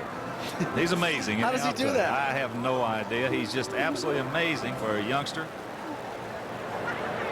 Always 2-0-3-1. That's it deep to right field. Going foul. Oh my. Boy, he took a 2-0 rip there, didn't he? That's good hitting. Well, remember in spring training, we were talking about him. He was not taking a good hack up there, 2-0 and 3-1. But you're going to hit if you're 2-0, 3-1 all the time. There's a high fastball from Clemens. Now, I'm not saying it was his best because he was trying to throw a strike, but still, I think Robin is going to hit 20, 25 home runs a year. Anybody that gets on the count like he does, 2-0, 3-1, you can be selective.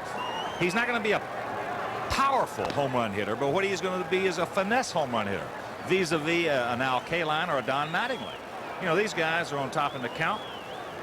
And I think before Robin's done, he's going to hit 20, 25 home runs a year. You pick and choose. There's a 3-1 fastball right over the outside corner. At the knees, maybe. You know, the White Sox have an interesting way of taking batting practice at home. They hit, each guy hits for 4 or 5 minutes by themselves. They don't hit in a group. And I was watching Robin today, and he was hitting balls out of the ballpark, something I had not seen him do before. That's hit high and deep to right center field. Kutcher on his horse, going back at the track, looks up, put it on the board. A home run for Ventura, his first of the season, and it's a 7-2 game. Mercy.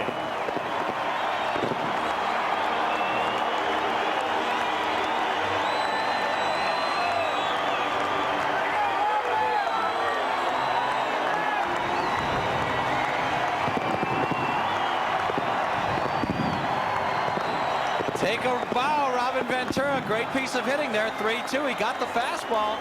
Fastball up in the strike zone, and he nailed it. Well, at 420 feet, just to the right of center field.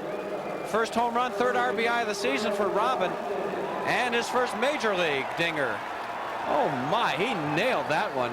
You're right, Hawk. He's got the power. Well, again, it's because of the fact when you're continually on top like that, you see more pitches, you have a better gauge, as Boston hitting for Sammy Sosa.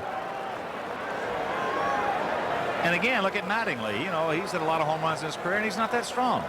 Kaline used to hit 20, 25 a year. I think Ventura's going to be right out of the same mold. Thing about Robin, too, he's got the great on-base percentage with the home runs. He's coming in yesterday. I know his .560 is on-base percentage, and he's fairly close to that right now. You know, that might be a little bit of kismet, too, involved in that home run. Your first major league home run off Roger Clemens. Whoa. Well, I'll be bragging on that for a few years. Well, Tommy, you were very wrong.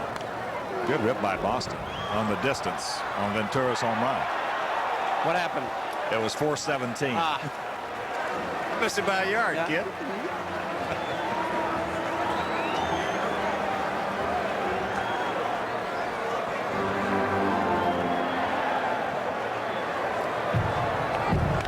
Hard hit right at Marty Barrett. Stays with it. And that's out number 1. Good swing there by Darrell Boston. Almost handcuffed Marty Barrett. He got the head of the bat on that one. Unfortunately, it was right at the second baseman. There's Robin. That's only the second home run the White Sox have hit this year, and both of them have been crunched.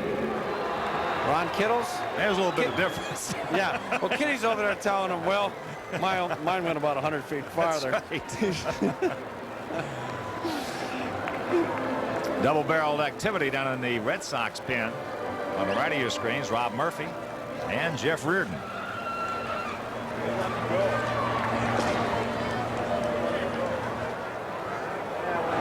Ozzie, base hit. Ozzie now 2 for 3, 2 solid singles. Well, you don't see this very often. 3 consecutive shots hit off Roger Clemens, which might lend one to believe that he could be slightly tiring at this point. He threw an awful lot of pitches in the second inning, Hawk. When you strike out 9 guys, you know, through 6 1/3, you're going to throw a lot of pitches. Yeah. And he's been down in the count. He's been behind 2-0, 2-1, 3-1 to a lot of Sox hitters. I'll tell you, the White Sox certainly aren't giving up. 3 balls hit extremely hard. Of course, Lance Johnson will be the hitter. They will not do that. They will not roll over. And that'll be a key for him later on as this season goes along. You're going to see the White Sox pulling a lot of games out that you would normally think that they'd be out of. Clemens. So with 1 out, Ozzie at first, that'll bring up the leadoff hitter, Lance Johnson. Lance 0 for 3. Only 2 hitters. Check that. 3 hitters in the Sox lineup have not struck out. Johnson, Ventura, and Ozzie.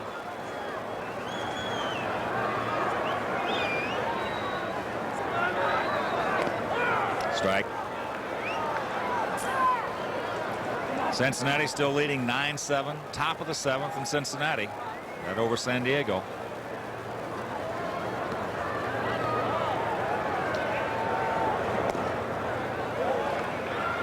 Ball and strike to Lance. Well, Roger Clemens is well over that 100-pitch mark right now in the 7th inning, and working on 3 days rest too. Ball and 2 strikes. And a reminder, the first in a series of Chi Sox Coca-Cola luncheons will take place on Monday, April 30th at noon at the Chicago Hilton and Towers downtown. Now, this luncheon will feature the entire Sox team and is co-sponsored by the Chicago Sun-Times. So for more information, just dial 312-924-1000 and extension 365.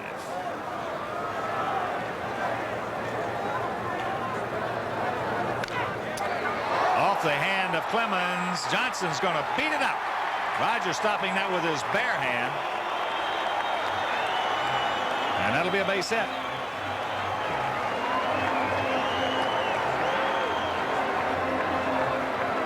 Well, Roger must have really fallen off the mound that time, because it appeared that he had a play on that ball.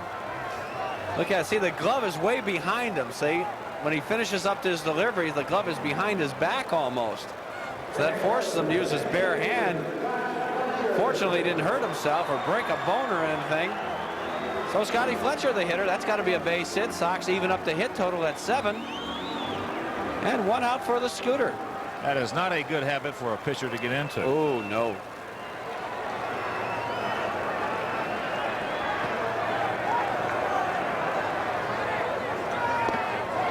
I remember seeing the highlights of a game last year, you know, late at night on ESPN or something, where there was a line drive hit right back through the middle, and Clemens tried to get it with his bare hand and it went off the side of his palm. Yeah. He just, you know, he's just a competitor out there. He reacts. And he winds up, you know, with the glove is actually behind him. So it's tough to get in good fielding position with the glove in that position after he throws the ball. You see it right there. It's behind his left leg. A ball, a strike, and an out here in the bottom of the 7th inning. 7-2, Boston leading. I think we ought to go out there and work on that a little bit, don't you think?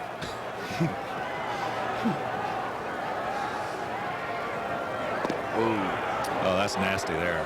Boy, that's a hard slitter. Man. He buckled Scotty. Buckle Look at it right there. Oh, boy. That hard See that slider. first move, the hip already got. He was spent before the ball got there. You blame him? No.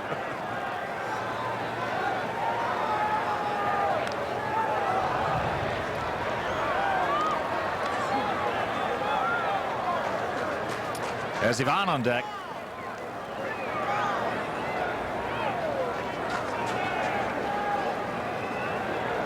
Red Sox scoring 6 times. 3 of those were unearned in the 3rd inning.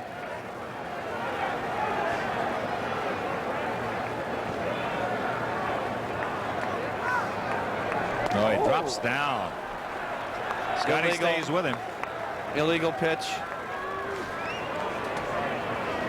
2-2. That's the first time we've seen him do that. I think it's the first time I've ever seen him do that.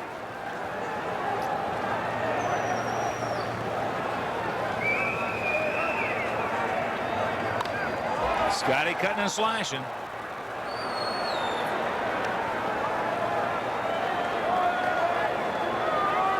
Scotty just doesn't quite have his timing down yet. You can see him late a lot of time, but one thing he's going to do, he's going to battle that pitcher. I don't care.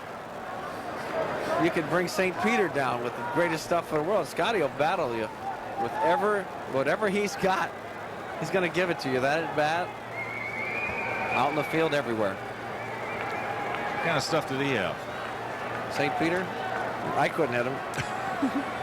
I'll never meet him. I'm afraid I'm right with you, Parks. That's a bad feeling. That's even a worse feeling than facing Clemens. That's right. Joe Morgan and Bill Fisher, pitching coach for Boston.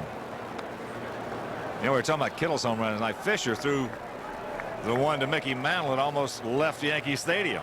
Oh, wow. It was supposed to be a high inside fastball, and it was a low inside slider.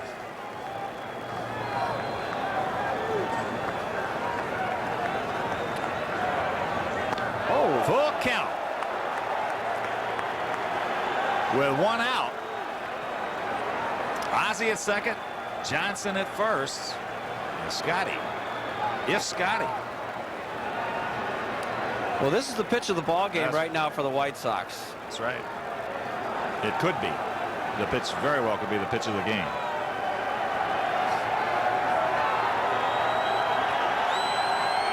There go the runners. Ball 4, bases loaded. Boy, that's a good at bat. He battled him. That's only the first walk for Clemens, and that will be it for the Rocket Man. Well, Ivan was sort of happy, I think, to see Joe Morgan come out of that dugout. So, I don't care who they bring in. And it's going to be the right-hander, Jeff Reardon. Reardon, very impressive yesterday. Let's see if he can do that back-to-back nights, though. That's going to be interesting. But we'll be back to tell you about Jeff Reardon and what he did last night right after this.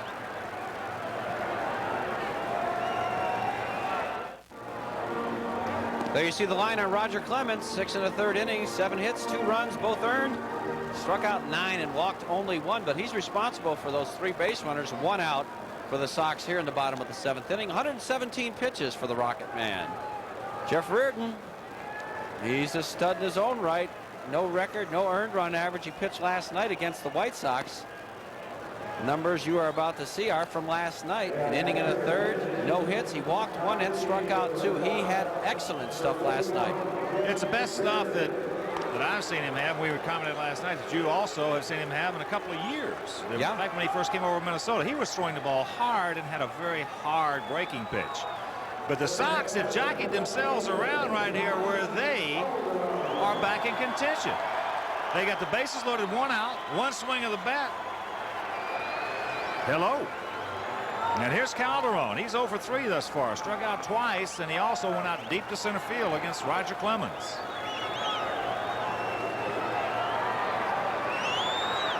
Guillen at third. Johnson at second. Fletcher at first.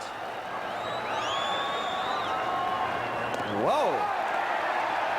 And, you know, in talking to some of the Red Sox people, as we did, Tom, they are just as interested to see how Jeff Reardon is going to throw the ball tonight as we just mentioned, as we are. Yeah.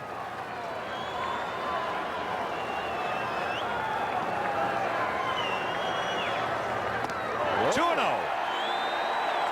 Not even close. What do you do here? Do you let him loose? No. I think he's got to take a pitch here. I do too. Yeah. Just to see if Reardon can throw a strike. Of course, Jeff Reardon has got a record of not walking anybody. Well, if he throws a strike here, he's going to come back with another fastball. Well, this one's got to be a fastball, no doubt about it. There's a base hit into center field. Ozzie score. Here comes Lance. He's going to score. Scotty on his way to third, and it's a 7-4 ball game. Turn him loose, Jeff. Heck yeah, let him hit. Don't make it take. Well, we called another one. Well, you know, Vaughn did not make good contact on that ball. Hit it off the end of the bat. Look at it. It's a fastball. Actually, it's a pitcher's pitch. It's on the outside corner, just slightly above the knees. And as you can see, Burks has no play on anyone. The only thing he could do is keep that double play in order by throwing the ball to second base. Runners now at the corners. One out for Pasqua. Danny 1 for 3, had a double and a run scored back in the second. Breaking ball, misses. Outfield punched a bit. 7-4. Sox right back in this ball game. There goes Calderon. Pena throwing through. They get him. Calderon doesn't like it. As Rick Reed. Here comes Jeff.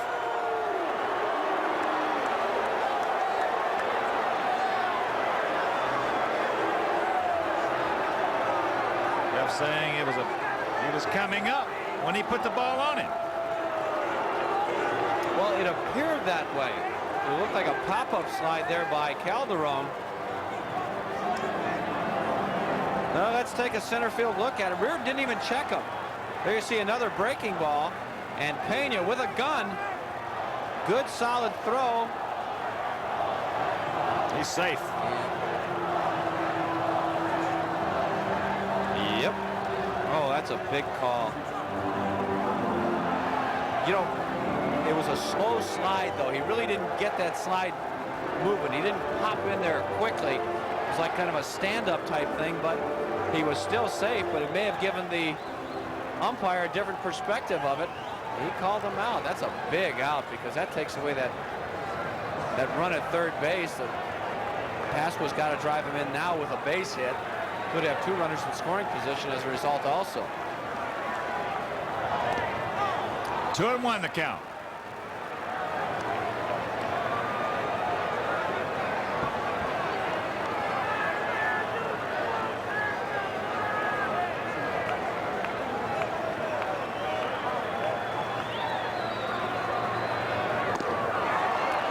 Another fastball and count evens at 2.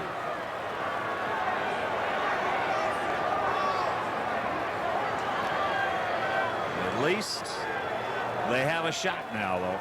Yeah. In the ball game, aggressive base running there. Reardon paid no attention to Calderon. Ooh, just misses inside.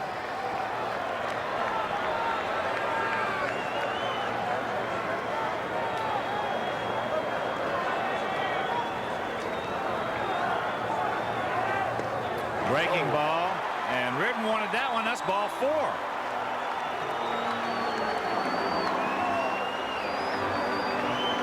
So that'll bring up Ron Karkovice, who came in top half of this inning defensively for Carlton Fisk. Pudge had 3 good at-bats tonight. He had an RBI single in the second. Even though he struck out in the 4th, he still had a good at-bat there. And then he hit a rocket in the 6th inning that Ellis Burks couldn't make the play on. There's a curveball strike.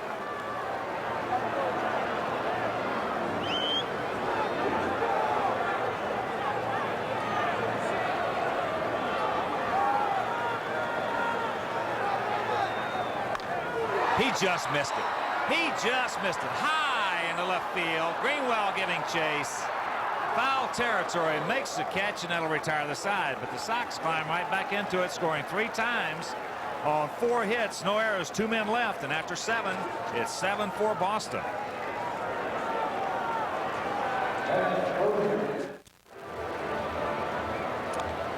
Top half of the 8th inning here at Comiskey Park, turning into a barn burner here. 7-4 Red Sox over the White Sox.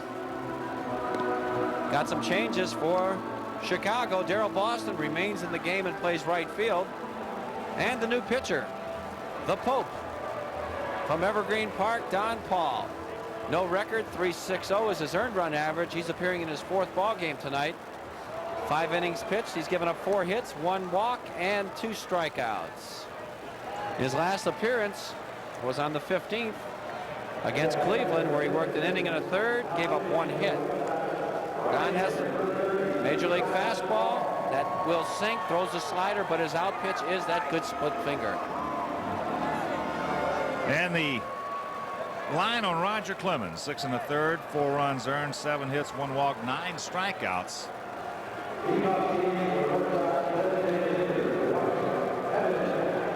And here's the designated hitter, Dwight Evans, 38-year-old veteran. Dwight is 0 for 2 tonight. He had a walk with the bases loaded back in the 3rd and picked up his 8th RBI of the season.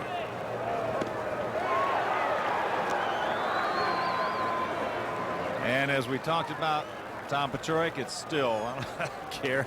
I'm just glad to see Clemens gone. Now we got a shot. Yeah. Of course, you got Reardon and Murphy and Big Lee Smith in that Boston bullpen. Nothing against them. Nothing against them, because they are 3 good pitchers. But I'm just glad to see Clemens gone.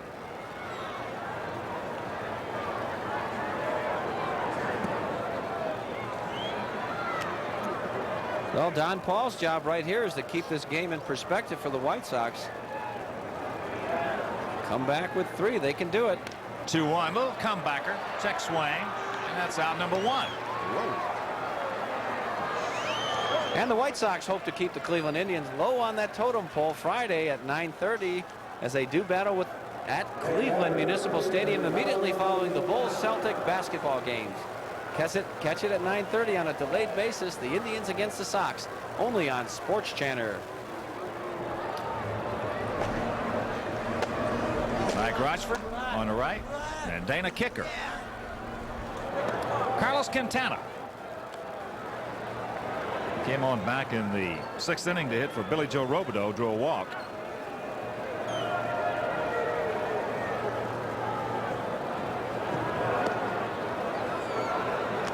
Two and 0 the count. Sox took the lead back in the 2nd inning. 3 consecutive hits. RBI single by Pudge knocked in Pasqua. Red Sox came back with 6 runs in the top of the 3rd, 3 of them unearned.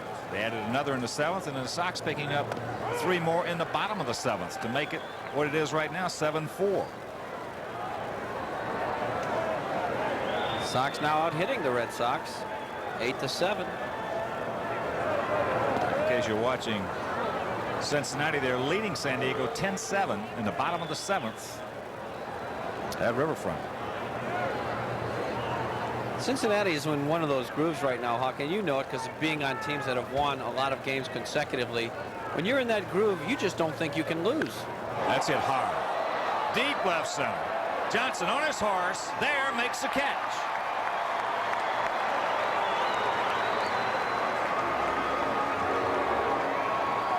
Yeah, you get in that rhythm, and it's that psyche that's involved. And when you get in your automobile to come to the park that day, you just know you're going to win. That's true.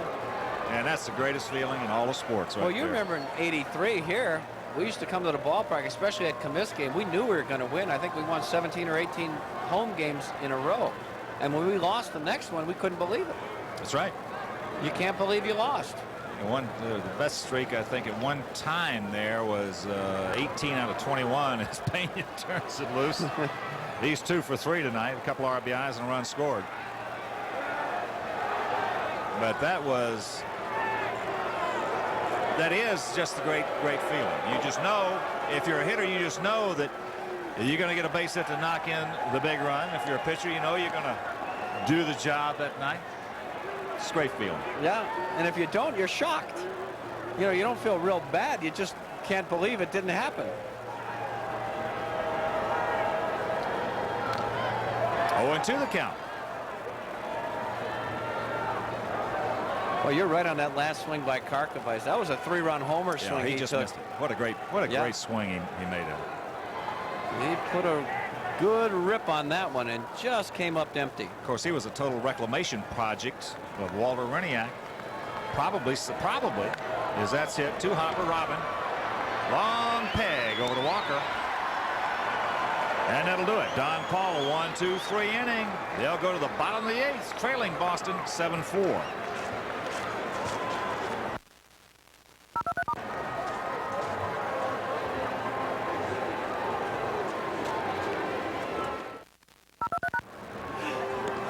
Rob Murphy in the rotating pitching game tonight. Murphy comes on to work. Jeff Reardon works 2/3 of an inning.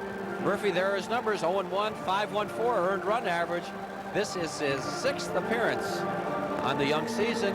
7 innings pitched, 8 hits, 3 walks, 5 strikeouts. Of course, Murphy's the guy that gave up the Ron Kittle home run last night. Worked an inning and a third. Gave up the 1 run on 3 hits. He struck out 1. So he's on here in the 8th, and the White Sox hoping to make a charge here. We've got Robin Ventura, the leadoff man. I think we will have a pinch hitter for Darryl Boston, and apparently Dave Gallagher on the on-deck circle, and Ozzie Guillen. So Joe Morgan playing the percentages here, Hawk, bringing in the lefty to pitch to the left-handed hitters. So Gallagher to hit for Walker. You know, you don't think these managers are freewheeling. You don't think these managers are freewheeling these rosters. Now, this is a 17th pitcher to be used in last night's game and tonight's in 2 games. You wonder if they'd be doing that with a 24-man roster. No, I doubt it. No way. But they've got them so they can use them. Here's Gallagher. Walker tonight was 1 for 3. Had a single back in the 2nd inning. And if you're wondering why you wouldn't use a Carlos Martinez in this situation, who would obviously go into play first base, is that Dave Gallagher's been a leadoff hitter for a great part of his career, and his job right now is to get on base. That plus the fact that you might want to save Carlos in another similar situation, maybe next inning, or when you got to have a dinger. We got the big man from Gary there too. There's Carlos for just that job, should the opportunity arise. 7-4, Boston on top.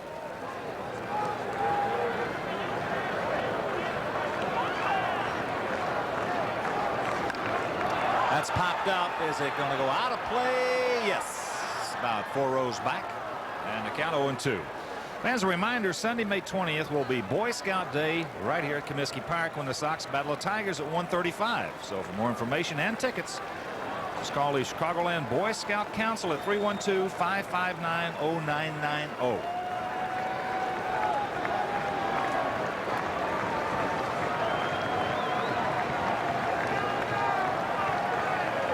Cubs beat the Mets 8-5 at Shea Stadium.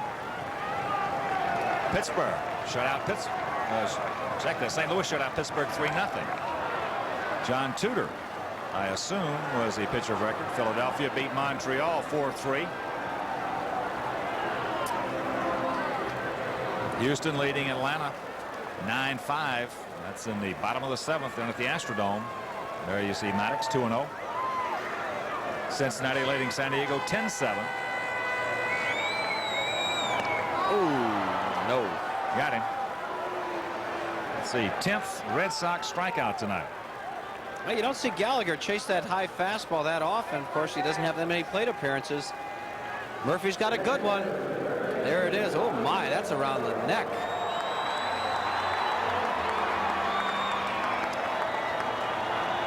Nice round of applause for Robin Ventura, who hit his first major league home run last inning off Roger Clemens. Takes the strike. One thing you like about Robin Ventura, he really doesn't vary from righties to lefties pitching against him. He hangs right in there against tough left-handed pitchers, and that's going to get him a few extra hits as his career goes on. Ooh, there's 2 nasty pitches low and away on the knees. I think this is the first time all year that I can recall Robin being down 0-2. Yeah.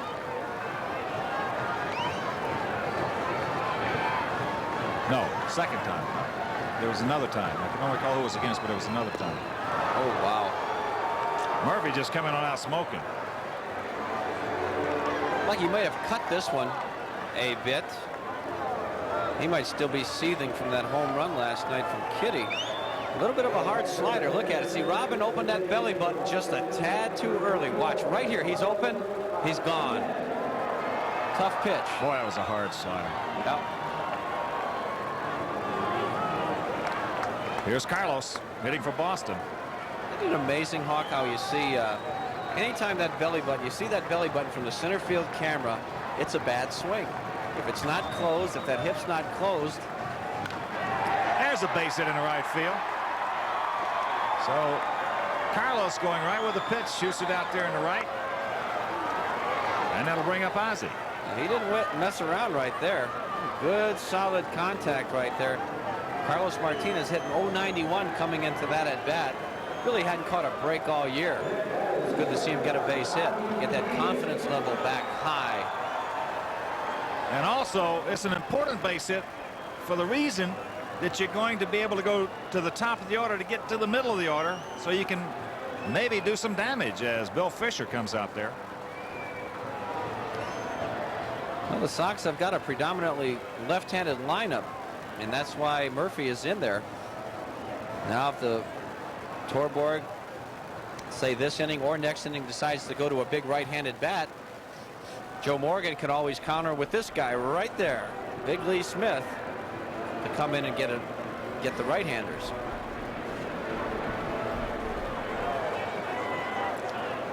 Oh, Terry. He's been around a few years. Yeah. He was in the minor leagues. I was with him in the He's a good man. PCL. Yes, he Terry's is. a good man. This is a good crew.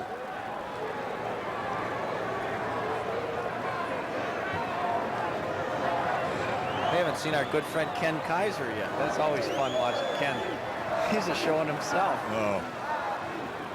I'd like to see him when he's down there. I don't like to see him in those elevators. He's always trying to squeeze your head off. As Ozzie steps in, he's 2 for 3. Oh, no.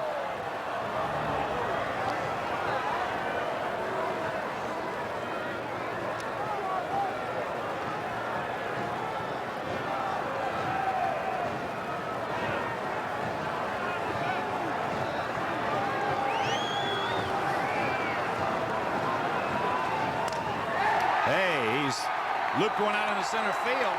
That's a base hit. He's 3 for 4. Martinez holding. So now the tying run will come to the plate in the person of Lance Johnson. Nice piece of hitting right there by Ozzie. Well, he hung in there just long enough to get the bat on the ball. Off the end of the bat, that good hard slider, I'll tell you, it's nasty. Murphy's got a good one. And here he comes. Here comes your man from Gary. I don't think Murphy will face Ron Kittle. No, he will not face Ron Kittle. That big right-hander out in the bullpen. Lee Smith. So we'll see some power against power. And there you see Kitty's roof shots. You know, I saw every one of those. Seen every one of his roof shots. Carteroli back in '83. Mike Wallers, Minnesota back in '83. Nipper. Rozema. Ojeda twice. And then last night, Rob Murphy. Well, there is the only other guy that can hit the ball on that roof seven times, the guy on the right. Oh, boy. That guy on the right had great power. Boy, monster power. Or you tell me those ground balls, when he's trying to work out with the Dodgers, he just hit them right through the walls. That was one of my favorite shows. He hit ground balls through the ground. All right, a pitching change as a big right-hander, Lee Smith, makes his way slowly out to the mound. We'll take a break and be right back with you.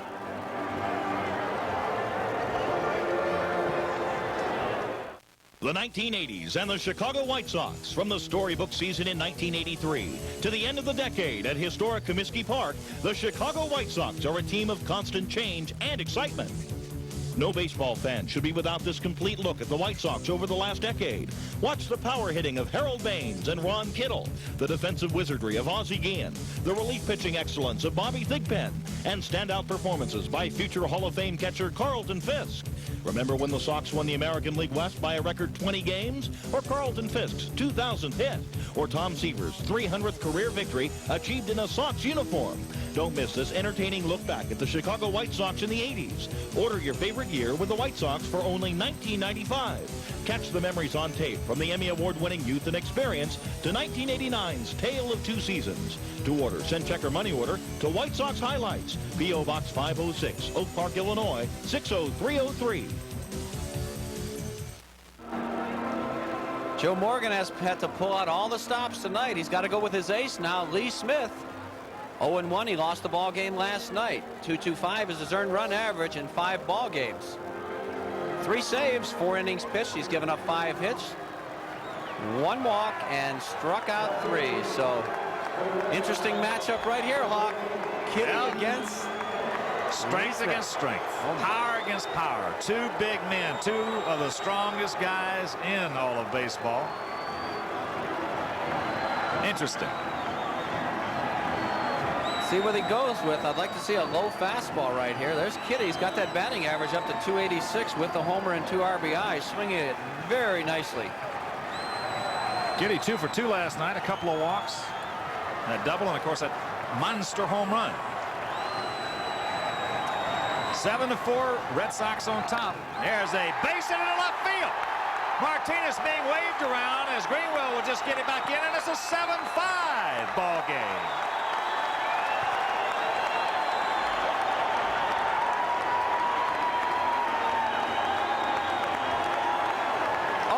In the groove. The big cat. I'll tell you what, that's not a bad pitch right there. Lee Smith broke off a slider on the first one, and Kitty was right on it. Let's look at the replay. Look at it. He didn't quite get out there far enough, but Ron Kittle gets those long arms extended, and he rips it. There you see Martinez scoring easily, and the Sox now have the go-ahead run at the plate. Kitty out of the game for pinch runner. 3rd RBI of the season, got that batting average up around 300. Craig Grayback, the pinch runner. And Steve Lyons coming out to hit for Scott Fletcher. Oh my, are these guys pulling out all stops? There might be 54 players in this game. Been 18 pitchers in 2 days. Oh, this is fun. Joe Morgan, you have... He's in for a dogfight. These Red Sox came in here thinking pretty good about their chances.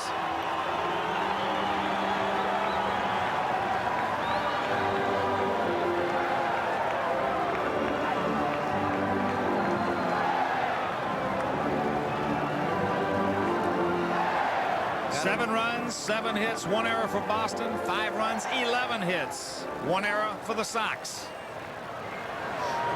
And you got to remember, too, that 2 key players are out of this ball game. Carlton Fisk for the Sox and Wade Boggs for Boston.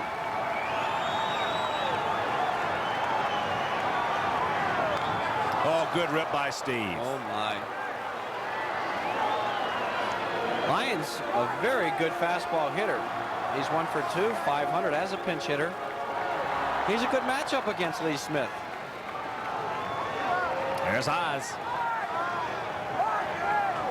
And Grayback, good speed on the base pass. Boy, you don't have to have a home run out here. Tweener, get them both home with 2 outs. Another good rip. But he's down 0-2.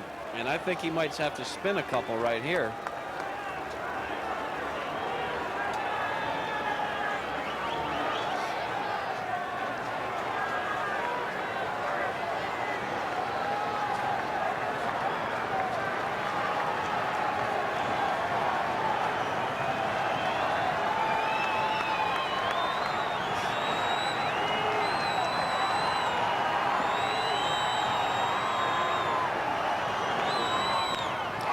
Hit foul. He spun it. And Steve out in front of it.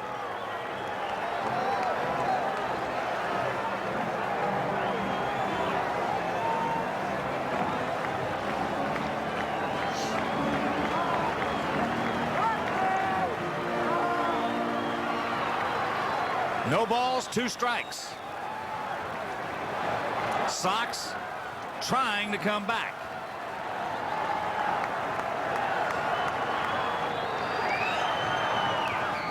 Another good rip.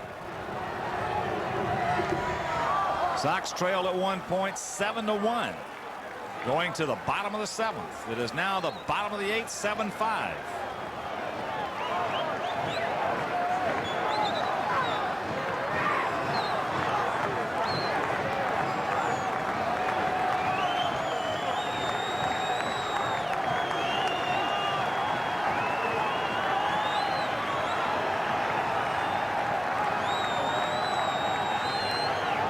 Now Smith wants to talk to Pena.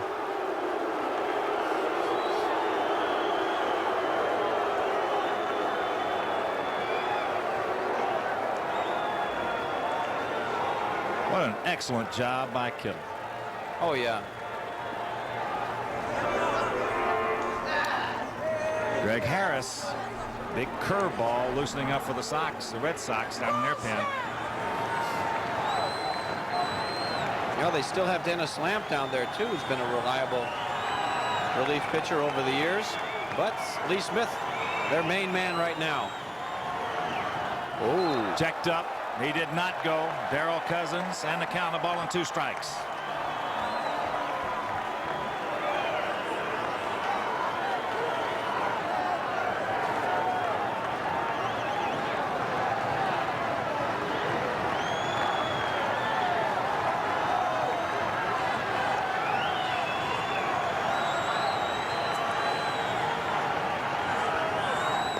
He got him. That'll do it for the Sox here in the 8th, but they come up with another run on 3 hits. No errors, 2 men left. They get another shot at it. They trail Boston 7-5.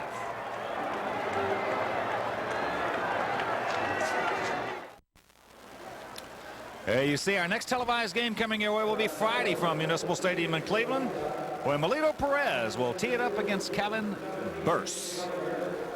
And a lot of changes for the Sox here in the top of the 9th inning as they trail Boston 7-5. There's Steve Lyons. He has moved into right field. Moving into center field is Dave Gallagher. There's David. We have a new first baseman in Carlos Martinez. Have a new second baseman in Craig Grayback.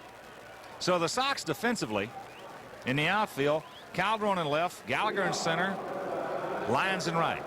Around the horn, Martinez at first, Grayback at second, Ozzie the shortstop, Ventura at third, in the battery of Ron Karkovice, and there he is, Bobby Thigpen. Bobby with 3 saves already. Jody Reed leading off. Reed 1 for 3 tonight. 7 runs, 7 hits, 1 error for Boston. 5 runs, 11 hits, 1 error for the Sox. It's 2-0. Bobby, the 19th pitcher used in this brief 2-game series.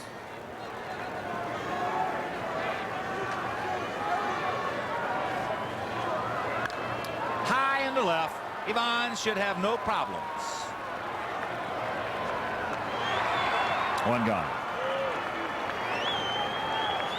Well, Figgy actually needs an inning of work here, because with the off day tomorrow, he's got to stay sharp for that series with the Indians.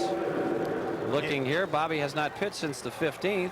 Yeah, you would have seen Figgy out there, probably even the score was still 7-1. Yeah, for an inning. Here's Kutcher. There's a base hit in the right field. So Kutcher's 2 for 3. Hit his first homer back in the 7th. That was an upper deck shot.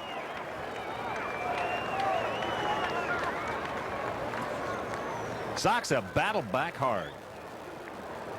Trailed, as we mentioned, 7-1 going to the bottom of the 7th inning. They picked up 3 there, 1 in the 8th. They are right back in this ball game. And here's the third baseman, Luis Rivera. You know, Kutcher has really become a key